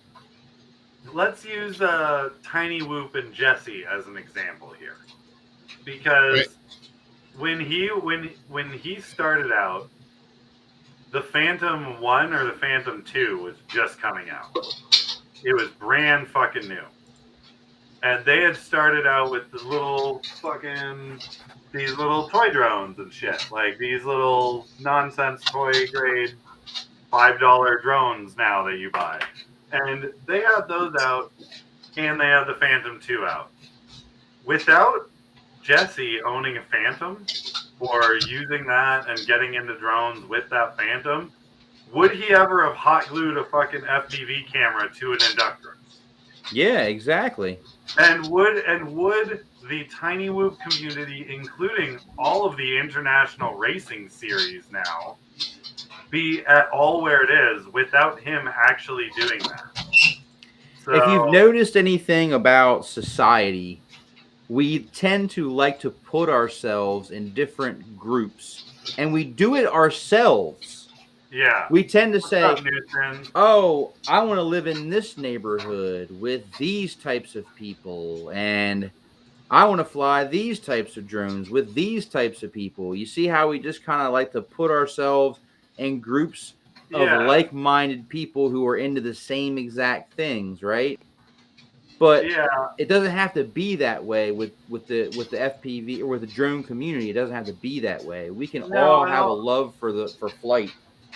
Yeah, and all the hate and trolling around it. Like, the thing that I changed a lot of folks' minds with the camera drones and the big drones and all that when I went out flying with a bunch of the local crew in Florida before I moved. And this was when I was first starting out. I didn't have much in the way of FPV other than a couple of little micros. Like, I didn't really do that much, but I brought out my hexacopter with my GoPro on the 3-axis gimbal, underneath it, and I just hovered it around one of the race courses that they were flying at. It was the Wolfpack guys, and I literally just hovered it around. And Lucian, Oscar, all the Wolfpack guys just started power looping my drone and fucking with my drone with their FPV one. They wouldn't hit it. They wouldn't fuck with any of the sensors or anything. They would just go buzz it. They would power loop it. They'd try and get dive through the little leg gap, like they do shit.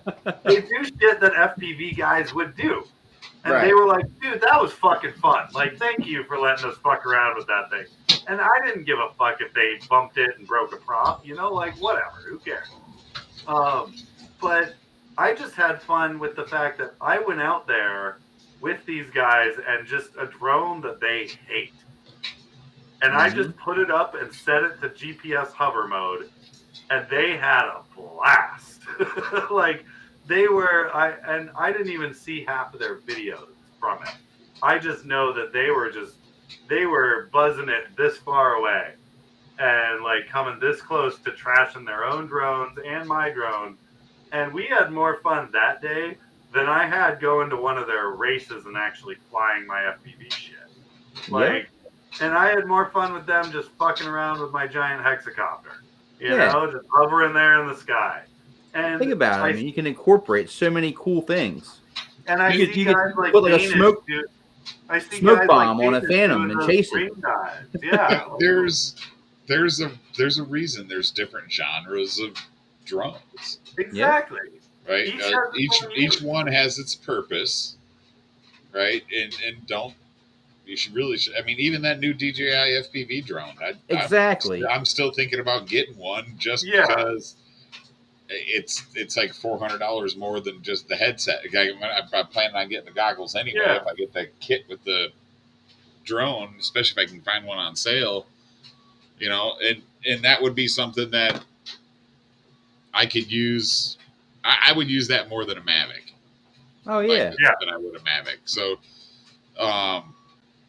but it has its purpose, right? I've always had stupid acrobatics with it, stuff like that. I know that it's stupid to assume, and that's why it got kind of a bad rap, because all the people that DJI sent them to were fucking FPV freestyle pilots. Yeah, I've always had a big love for the DJI FPV drone simply because it's going to grow our hobby.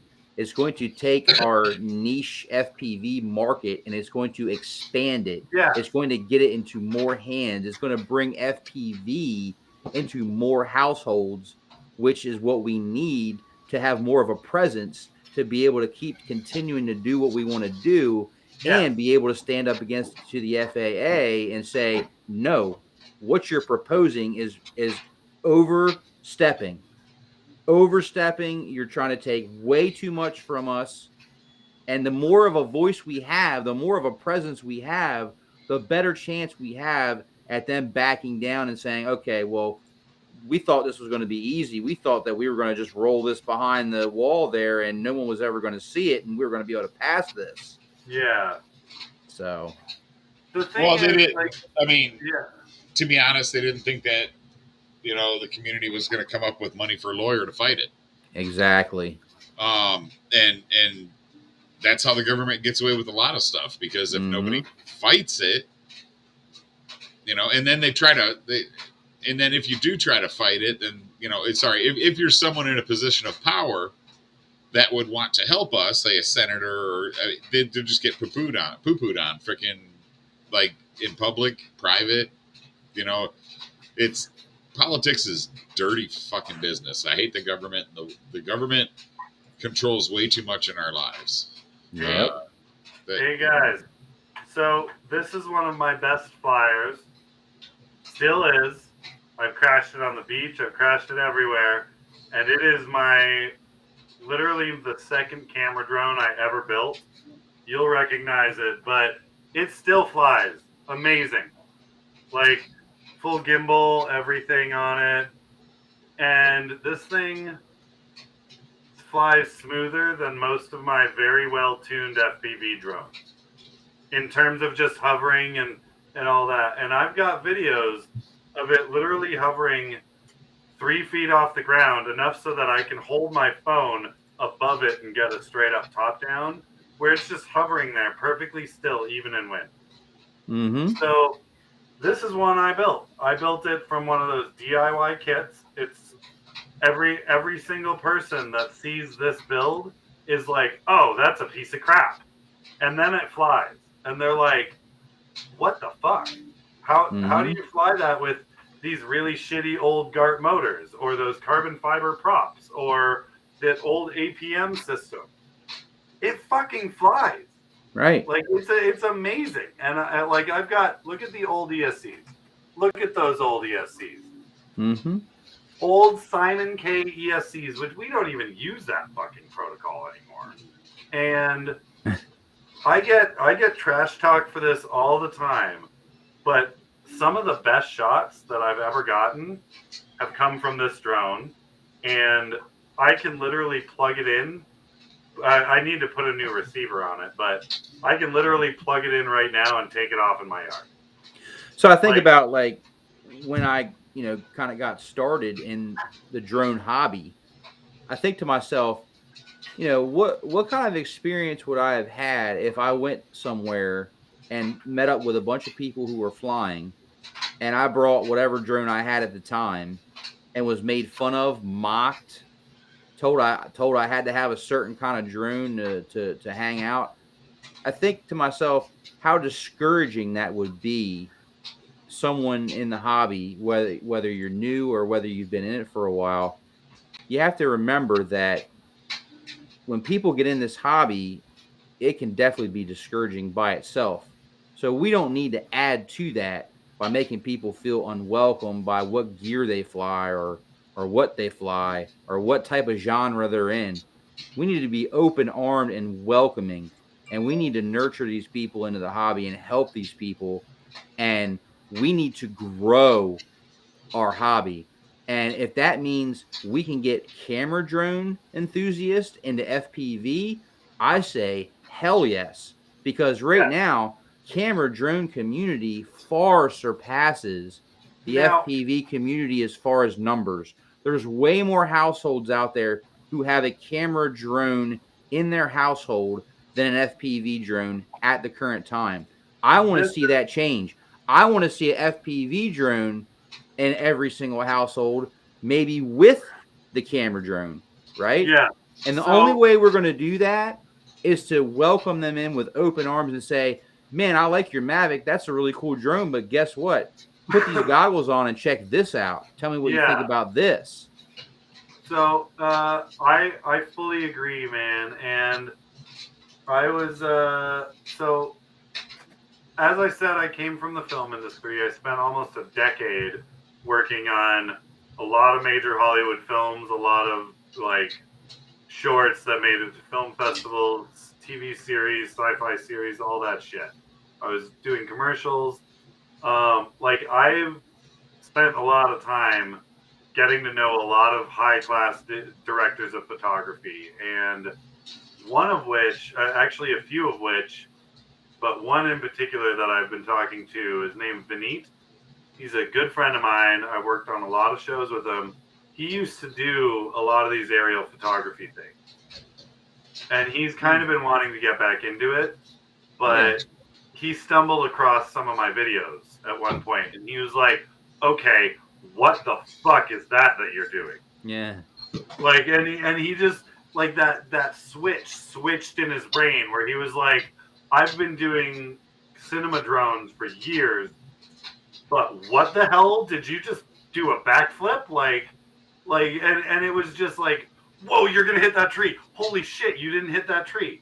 Like, and it's that sort of mentality. And I've constantly posted a lot of my videos, FPV related at least, to things like the IATSE forums or the Canadian Society for Cinematographers and shit like that, just to try and show them. And a lot of them will come back with that trolley-ish comment, like, how the hell could you see what's going on? The image is clear, but it's just a blur and it's too fast. You don't know how to make film. And it's like, no, you're very close-minded about film, because this is also film. Like, it's just a different type than you're used to. I'm sorry I don't hover my drone right here and get a pretty picture of somebody walking down a path. My bad. Like, I decide to chase them down the path and maybe go in between their legs and get a cool cinematic background shot. You know, like, that's the difference between somebody who looks at it in just the this looks good in a box sort of like camera sense, as opposed to the person who's like, where can I go with this? If I take this drone down this street for a mile chasing this car, how cool will it look? Will I need to be up here? Will I need to be down here? Where am I going to have to put my camera angle to make this work? Am I going to have to print another TPU mount to fit my GoPro at 35 degrees?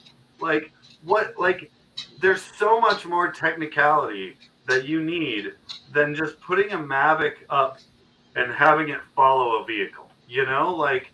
Well, that's why FPV is so niche, because it requires, you know, at the time, it requires a decent amount of skill set, time to put into it, right? Exactly. But the more people that we can bring into the hobby, whether it be through the DJI FPV drone, through a bind and fly, the easier these quadcopters become to set up and fly and get them in the air, the more people are going to come on board. And that's going to push innovation, because the more demand that we have, that's going to push our innovation, and that's going to continue to keep giving us local vendors, U.S. vendors with free shipping on certain, you know, dollar amounts that you spend, and the prices will start to, you know, get lower, because there's going to be more demand for these parts and these quadcopters.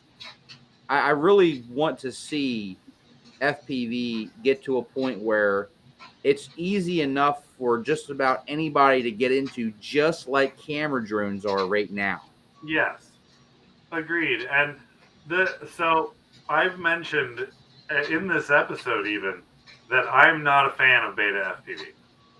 Right. I have had many problems with a lot of their products. Yep. But I will shout from the rooftops, their Cetus FPV Pro kit, or their Cetus FPV kit, the beginner kit, I've literally taught my daughter how to fly FPV using that. Yep. Because it has an altitude hold mode where my daughter, who every time I've given her any sort of drone, whether it was this little fucking toy type thing, or whether it was one of my little whoops or something to try and fly around, the throttle is the hardest thing to figure out. They panic, they jack the throttle, it hits the ceiling, falls and breaks. And this is ceiling. You mean she's flying indoors, right? Yeah, like, and so this is something that the vast majority of beginners have a lot of trouble dealing with, is throttle control. Oh, absolutely. And that's the difference between a DJI and an FPV. Is a DJI will auto hover. It'll hover to that 3-foot point, and then you deal with it and guide it from there. And that's awesome. The Cetus actually does that, and it's a whoop. It's small enough. It's a whoop. It comes with goggles, comes with the actually upgraded controller, and she literally will get it flying. She'll hover it around, and she can focus on the turns and the going forward and backwards and the banking and all that. And she can fly it legitimately around my living room and around my house with no problems on that mode. And she's fucking fine. That's awesome. Like, she's never been able to fly anything else. And so everybody starting out used to be the, oh, get a Tiny Hawk. Oh, get this. Oh, get the Acrobeat kit. I have tried to smash that thing. It will not break. The Beta FPV Cetus kit, if you're beginning or trying to teach somebody, start with that. And I will praise them for this with the camera drone thing, because they've added those sensors into an FPV platform. And they've marketed it towards beginners. If they were to add that into a 5-inch platform as well, and also market that towards beginners, I think it would take off. Like, I think tons of people would get into FPV because we have angle mode. Yeah, I get that.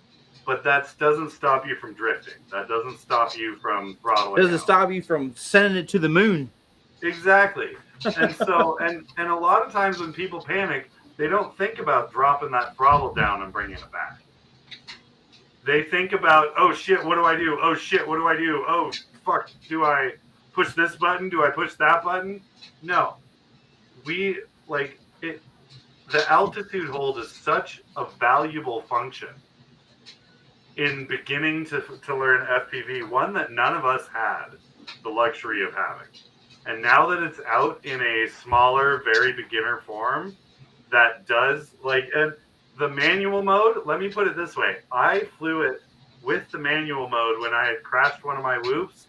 I flew it for IGAO 3 because I needed to do that ladder, the ladder UTT course that they were doing. Yeah. And I didn't have a whoop that was working. So I just grabbed my daughter's one, flicked it into sport mode or manual mode, and just ran it completely. And I was like, this is fucking wicked. It flies like an FPV drone. The rates were a lot lower than an FPV would be, but either way, like, I could fly it, and I was like, I'm an FPV pilot, and this was super easy to fly. Like, the all-in-one kit's are really a good idea because, you know, when someone's first wanting to get into the hobby, they're not wanting to look and spend a boatload of money to see if they like it.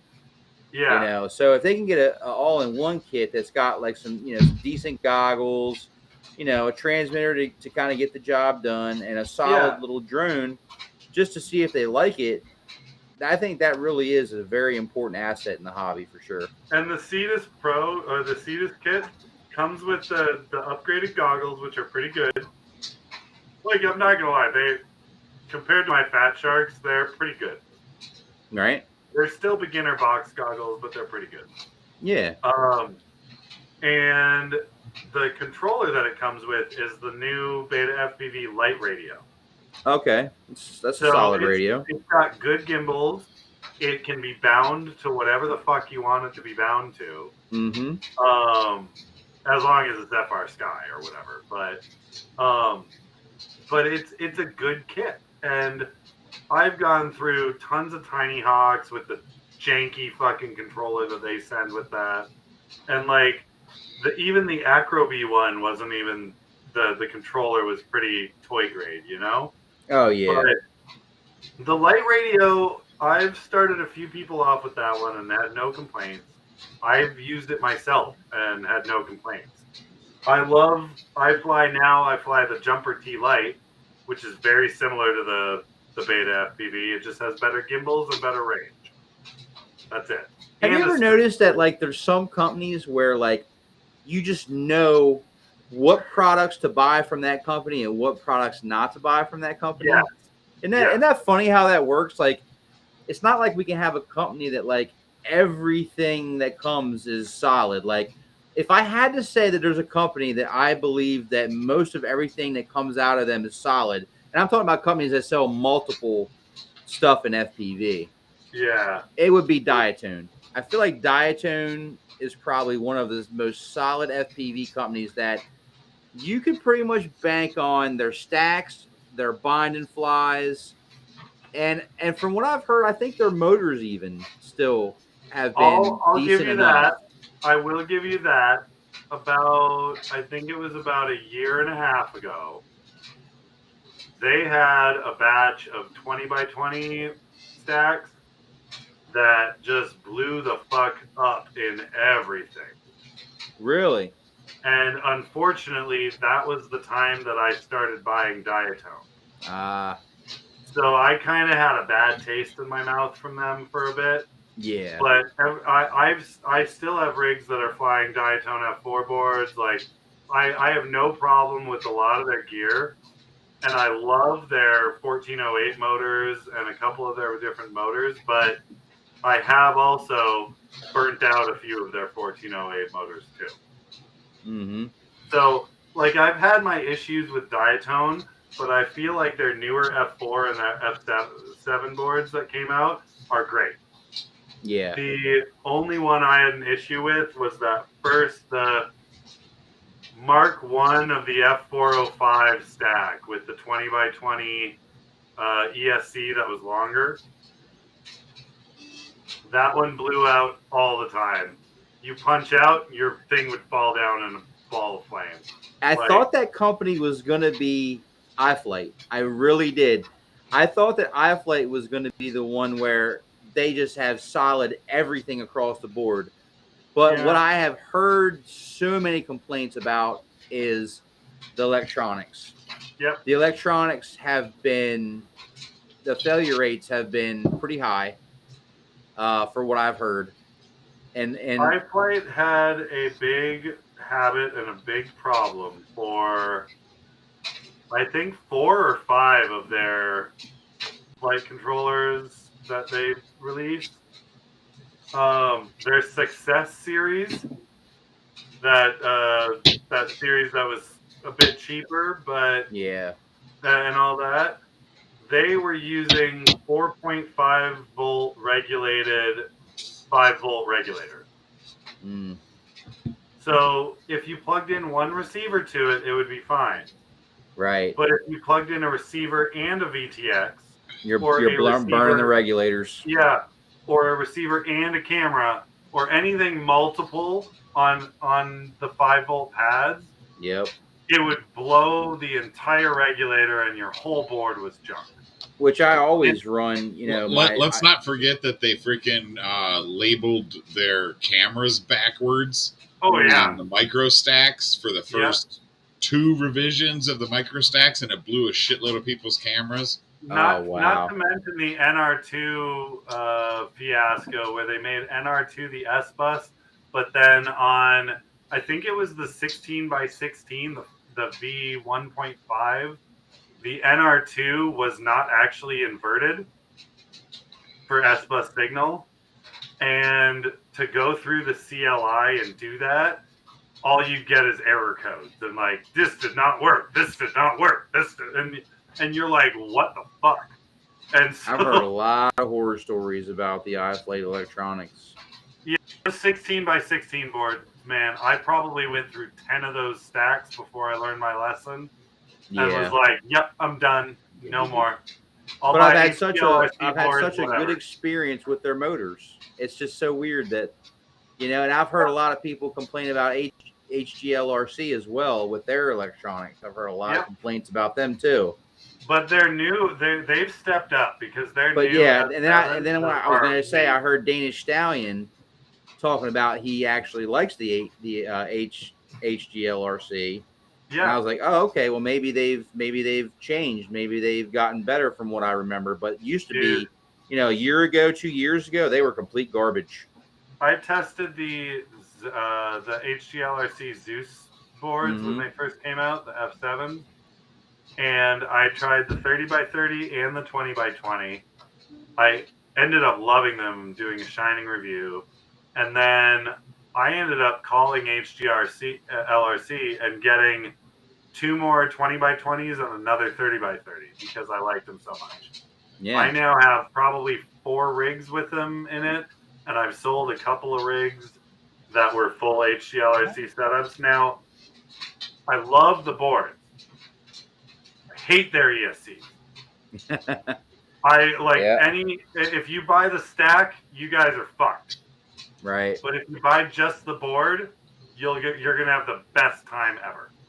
Just the flight controller. Yeah, just the flight controller. Do not like the ESCs. I got the 30 by 30 that I got with the stack.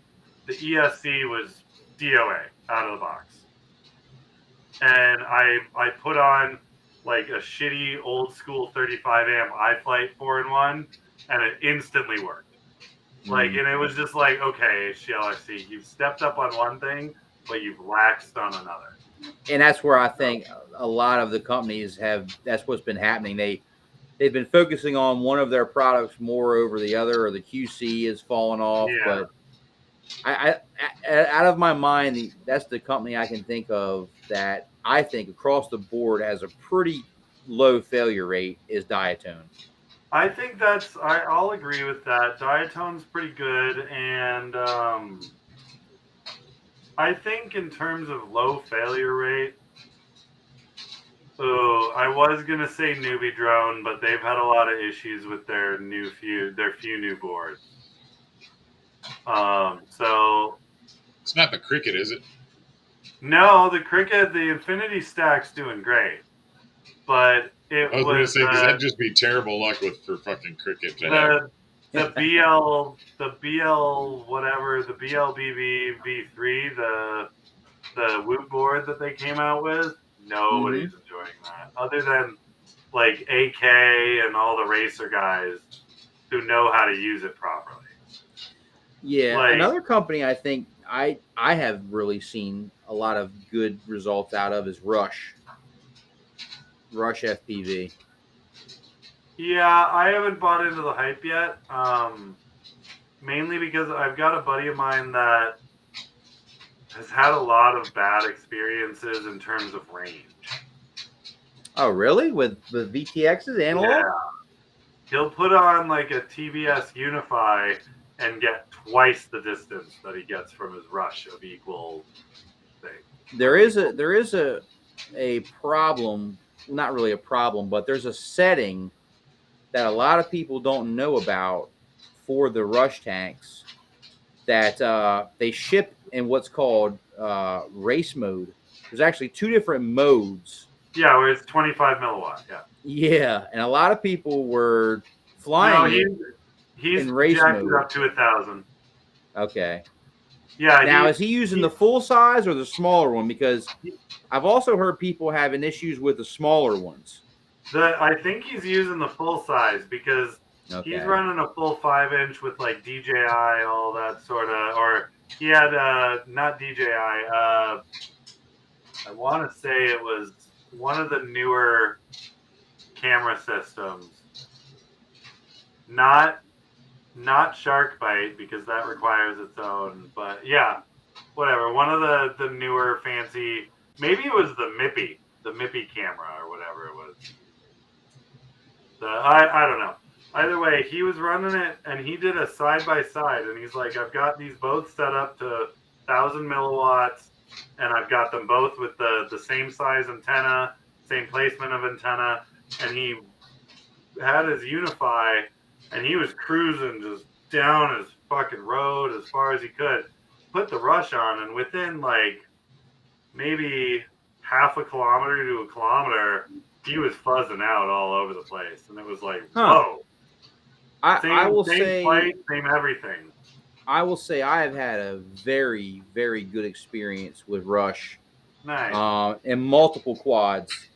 I run the Rush tank, the full size version, which goes up to 800 milliwatts, and they have taken an absolute beating and just kept on performing for me. Nice.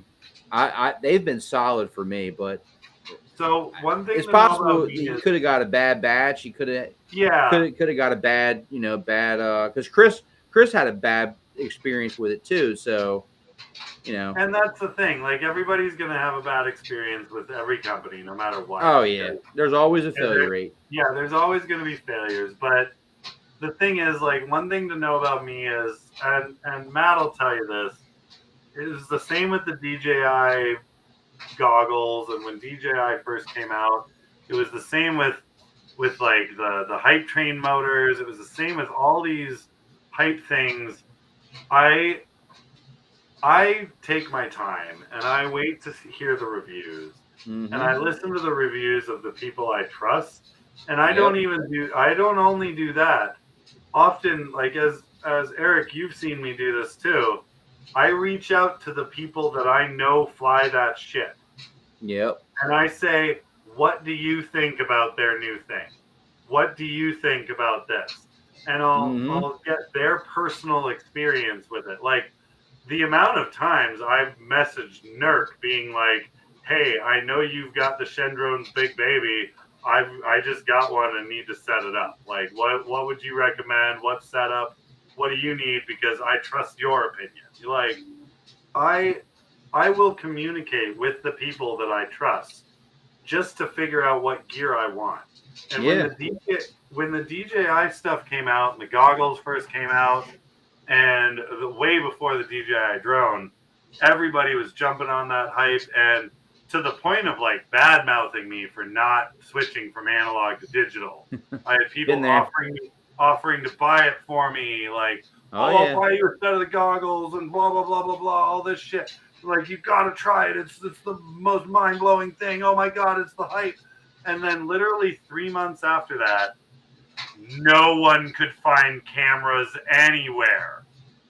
And it went on for months, and everybody was like, I'm having this firmware problem with my DJI goggles. I can't get them to work. It's not letting me into this menu. Oh my god, the DJI problems are just overwhelming. I don't know what to do. All my rigs are blown because the DJI problems.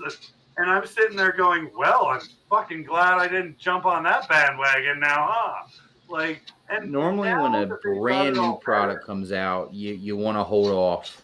Yes, and we've been mentioning that through most of this stream. But that's why there's V2 and V3 and V4 and I'm in that boat still with DJI because one, I can't afford to spend $150 per camera. I would have to switch over 30 fucking rigs. And I don't want one dedicated rig that I'm going to fly with DJI and then have the rest analog. If I'm going to switch, I'm going to switch. You know? That's like, why I personally have been happy with SharkBite. I already had the Fat Sharks, so that was a no-brainer. So and bummed I didn't get it on that when that sale happened. Holy fuck. Switching from flying SharkBite to analog is almost seamless. The way it breaks up is so much similar to analog that you really... Oh, do I prefer to fly SharkBite over analog? Absolutely. Yeah. Yes, it is clearer. Yes, I can see more detail. But can you see the am I so upset? Yeah. Am I so upset when I go back to an analog quad? No. Would I be if I had DJI? Oh yeah. Yes. Oh yeah. And that's the thing. Every time I hear somebody say that, they're like, oh yeah, once you try DJI, you never turn around. I'm like, what the fuck am I going to do with the $1,500 worth of analog gear that I have here now?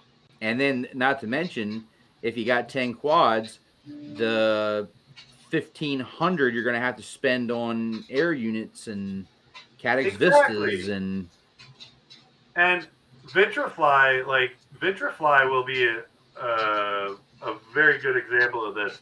He breaks through Vistas all the time. And he's always constantly reordering Vistas, and a lot of them have arrived dead. And he'd have to wait for them to replace it and wait for them to send him a new one. Yeah. And you know how much he flies and how aggressively he flies. Yeah. Like, he's going to break shit, and that's an expenditure that he can't afford to do constantly. Right. So when he breaks one of them, he's like, well, fuck. He's got a room full of drones, but only 3 of his drones have DJI on. Right. And then he'll come fly a Whoop with me and put on his analog goggles and be like, oh, this is so weird. Oh, I don't know what to do.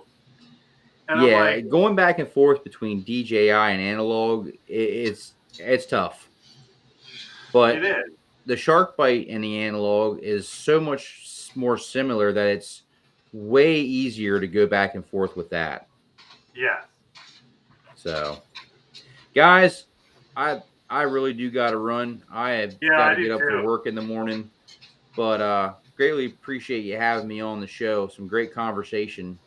Always, sure. Man. And we're going to do this again for sure, because I know we've got a lot to talk about. And in terms of just general community stuff, I think you are a very good person to discuss that with, because you've got the same sort of opinions on it that we tend to, and that our community generally tends to as well. So. Yeah, and I'll get with Chris, and we'll talk about the whole Preston thing, and I'm gonna roll some ideas by him and and like, obviously don't push it if they're family friends or whatever, or close friends or whatever. don't push it. I I won't. just honestly think that the community needs Preston to take some sort of a step. You know? I'm pretty sure by now that Crystal's probably already, told him what's going on, and yeah. he probably already knows, what's at And stake and Preston, what's. if you are watching, absolutely no negative meant in any way. All we've ever heard is rumors, and as I said, I've never chatted with you myself, so I don't know what's true and what's not. But also trying to give you a heads up that it's Blunty's building a bit of a case against Flight One right now, and with the amount of clout and the amount of respect that Flight One has built up, I don't want that to get tarnished if it's not rightfully tarnished, you know? Oh Like, yeah, obviously, if all that shit is happening, then yeah, something's got to be done. But I wanna hear it from Preston and know There's two what's sides to going every on there story. That's before for I sure. make any decisions on my own. Absolutely, and there's See, two sides to every story. My problem is no matter which digital I go to, I'm going to have to buy a new set of goggles. Accurate. Because I've got HD2 V2s. And they don't have the mini HDMI in. So, yeah. Well, that and the power output required, I guess. So I'm not sure if I'll be able to do it with the old HD2 V2 And power honestly, right now, SharkBite's prices are getting closer and closer to DJI's prices. If you compare like a Vista unit to the Race VTX and one of the Runcam Micro HD0 cameras, they're getting pretty close with the prices. They're really not that far off. The biggest swinging factor for me was the fact I already had the Fat Shark goggles, so that was already that was why the main reason I pushed for it. That and the fact that I do believe in the whole lower latency thing, and I do believe in what HD0 is going to become. I believe it's going to replace analog one day. It will. You will see HD0, I believe, getting manufactured by all of the current analog VTX manufacturers one day. Well, so one of the reasons I think that the Fat SharkBite and HD0 is going to do so well is just for the racing aspect, because it's very easily integrated to the racing. Yep. It's already picked up by current existing race meters. It doesn't blow people out. You have the ability to set the power level low enough to where it's not going to screw with people at a racetrack. And you can get the video feed. You can pick up the video feed and broadcast it, same as you can with the analog feed. So it's really going to do well there. And the fact that a couple of the pilots were running HD0 at champs. Fucking Kevin won it with champs, man. Yeah. If your main goal is racing, then HD0 all the way. Oh, yeah. If you're looking for freestyle at the current time, right now DJI is the best you can get for freestyle when it comes to penetration, long range, things like that. But HD0 is working on things. They are innovating. Carl Zhao has been working very hard on a 1,000 milliwatt output VTX, which is set to release very soon. So it's coming. It's going to be I believe it's going to be a slow coming, but it's coming to where I think that HD0 is going to be a reliable source for freestyle as well as racing. I agree, man. So. Well, on that note, Eric, thank you very much for joining us, and let's do this again soon, because I think we've got a definite part 2 in the making for this stream. Definitely. And you guys have a great night, and we will catch you guys in the chat for sure. You too. An excellent interview with Mr. Crowley as well. That was a lot of fun, man. So, that's a good one. Yeah, he's a great guy. Double A, I have the mini HDMI port on my HD2 V2s as well, but I don't think they have enough power to really to run it without me modifying the power board. So with the actually, Matt, you may if you have the mini HDMI port in your goggles, do you have the plug for your power for your goggles? Is it just a standard barrel connector? Yeah. When you buy the module, it comes with a double barrel wire connector, right? That plugs into a XT60 of a LiPo battery, preferably a 3S. And you can take those two plugs. One plugs into the SharkBite module to power that module from the same battery that you're powering your goggles, if that makes sense. Okay. Nice. So you don't have to do any modifications to your actual goggle itself for the power. I should have picked one up when they were $99 then. Yeah, exactly. Yes. Yeah. Here, let me show you real quick. Hey, so one thing that'll surprise everybody is like, I'll wait till Erik gets back because this concerns him with it. But so here's my HDO2s. Let me get my earbud back in so I can hear you.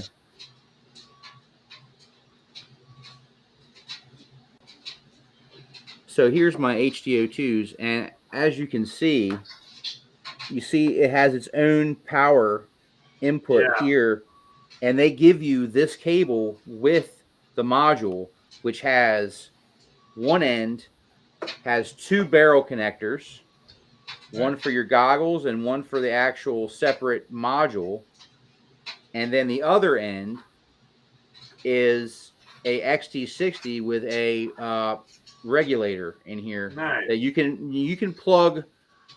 I'm trying to remember. I want to make sure I tell you correctly, but I believe you can plug up to 4S with this, and it will step it down to where it's safe for your goggles. But don't quote me on that. I don't want anybody burning up their stuff. Make sure you double check the Fat Shark SharkBite manual. Now everybody's going through the comments right now, doing shit like Double A was like, I've got the V3s, and he's like, mine are modified with Fusion. Now everybody for a while were on, which one's better, Rapid Fire, Fusion, or this, or the TBS, or all those different modules. Most people are super, super surprised that I run the Fat Shark Attitude V5 OLEDs with no module at all. None. Oh, wow. I don't use modules. I never really had Fat Sharks that took them before. This one does, but it's also got the diversity. And from my own experience, the Fat Shark V5s seem to have just as much range, if not more, than the ones I tried with my buddy's Fusion on it. So I literally have no problem. If Matt, if your goggles have LCD screens, still will look, better than analog. I ran the SharkBite on my HD3s first, which had the LCD screens, and it was definitely an improvement. I could see little single blades of grass, stuff like that. Obviously, when you go with the OLEDs, it gets even better. You get more vivid colors, a little bit brighter. You can dial them in a little bit better for your eyes, stuff like that. The OLED switch was amazing for me. Like I was like, just not even with any of these fancy VTXs, just getting a set of Fat Shark V5s with the OLED screens. Holy shit, the difference. But just know that, Matt, you can run SharkBite. If you have that mini HDMI in, you can definitely run that SharkBite module without having to do any modifications to anything to your goggles other than, just screwing on the module to your fan shroud. So. Well, I think Matt's about to purchase a SharkBite. So no, they're out of stock. Oh, snap. But they were still marked down, but they're out of stock. Yeah. If you see them, for that price, I would grab them. I actually got the kit when I got mine, it came with the camera, the little whoop board VTX, and the module. Nice. For like I want to say it was like $319 or something when I got it. Nice. So yeah, Yeah, I mean, if you could find that, RDQ still got them at $249. Pyro still got them at $249, and Yeah. Get FPV still got them at $249. So yep, I'm glad that we had this conversation. So at least now you know that you have that option to use that with your Yeah. existing goggles. That was the big push for me why I got it, because I'm like, well, I got the HD3s. I mean, I have HDO2s now, but when I bought the Shark Bite, I had the HD3s, and I'm like, oh, well, I've already got the HDMI in. I'm good to go. Let me go ahead and add on to what I already have. So Right. another thing that that kind of deterred me from getting them was seeing them drop that much by more than 50% led me to believe that there was a newer Something version wrong. coming out soon. Oh, Yeah. there is. They're trying to work on an integrated goggle that's going to have it built in, and I don't mean the box goggle. That was a clever marketing tactic, right, to get more people into Shark Bite at a lower budget. That's why they come out with the Scout HD. Yeah. Well, it was cheaper to have the bigger screens than it was to have the smaller screens. Yep. And cheaper to make a set of box goggles than it is to make a set of regular goggles. So Exactly. But yes, there will be a built-in premium goggle that's going to have HD0 built into it. When that's going to be, no one knows at this time. It may be a while before we see that. Yeah. So I would say if you could find that module that straps onto your goggles for that $99, I would jump on it. Yeah. Oh yeah.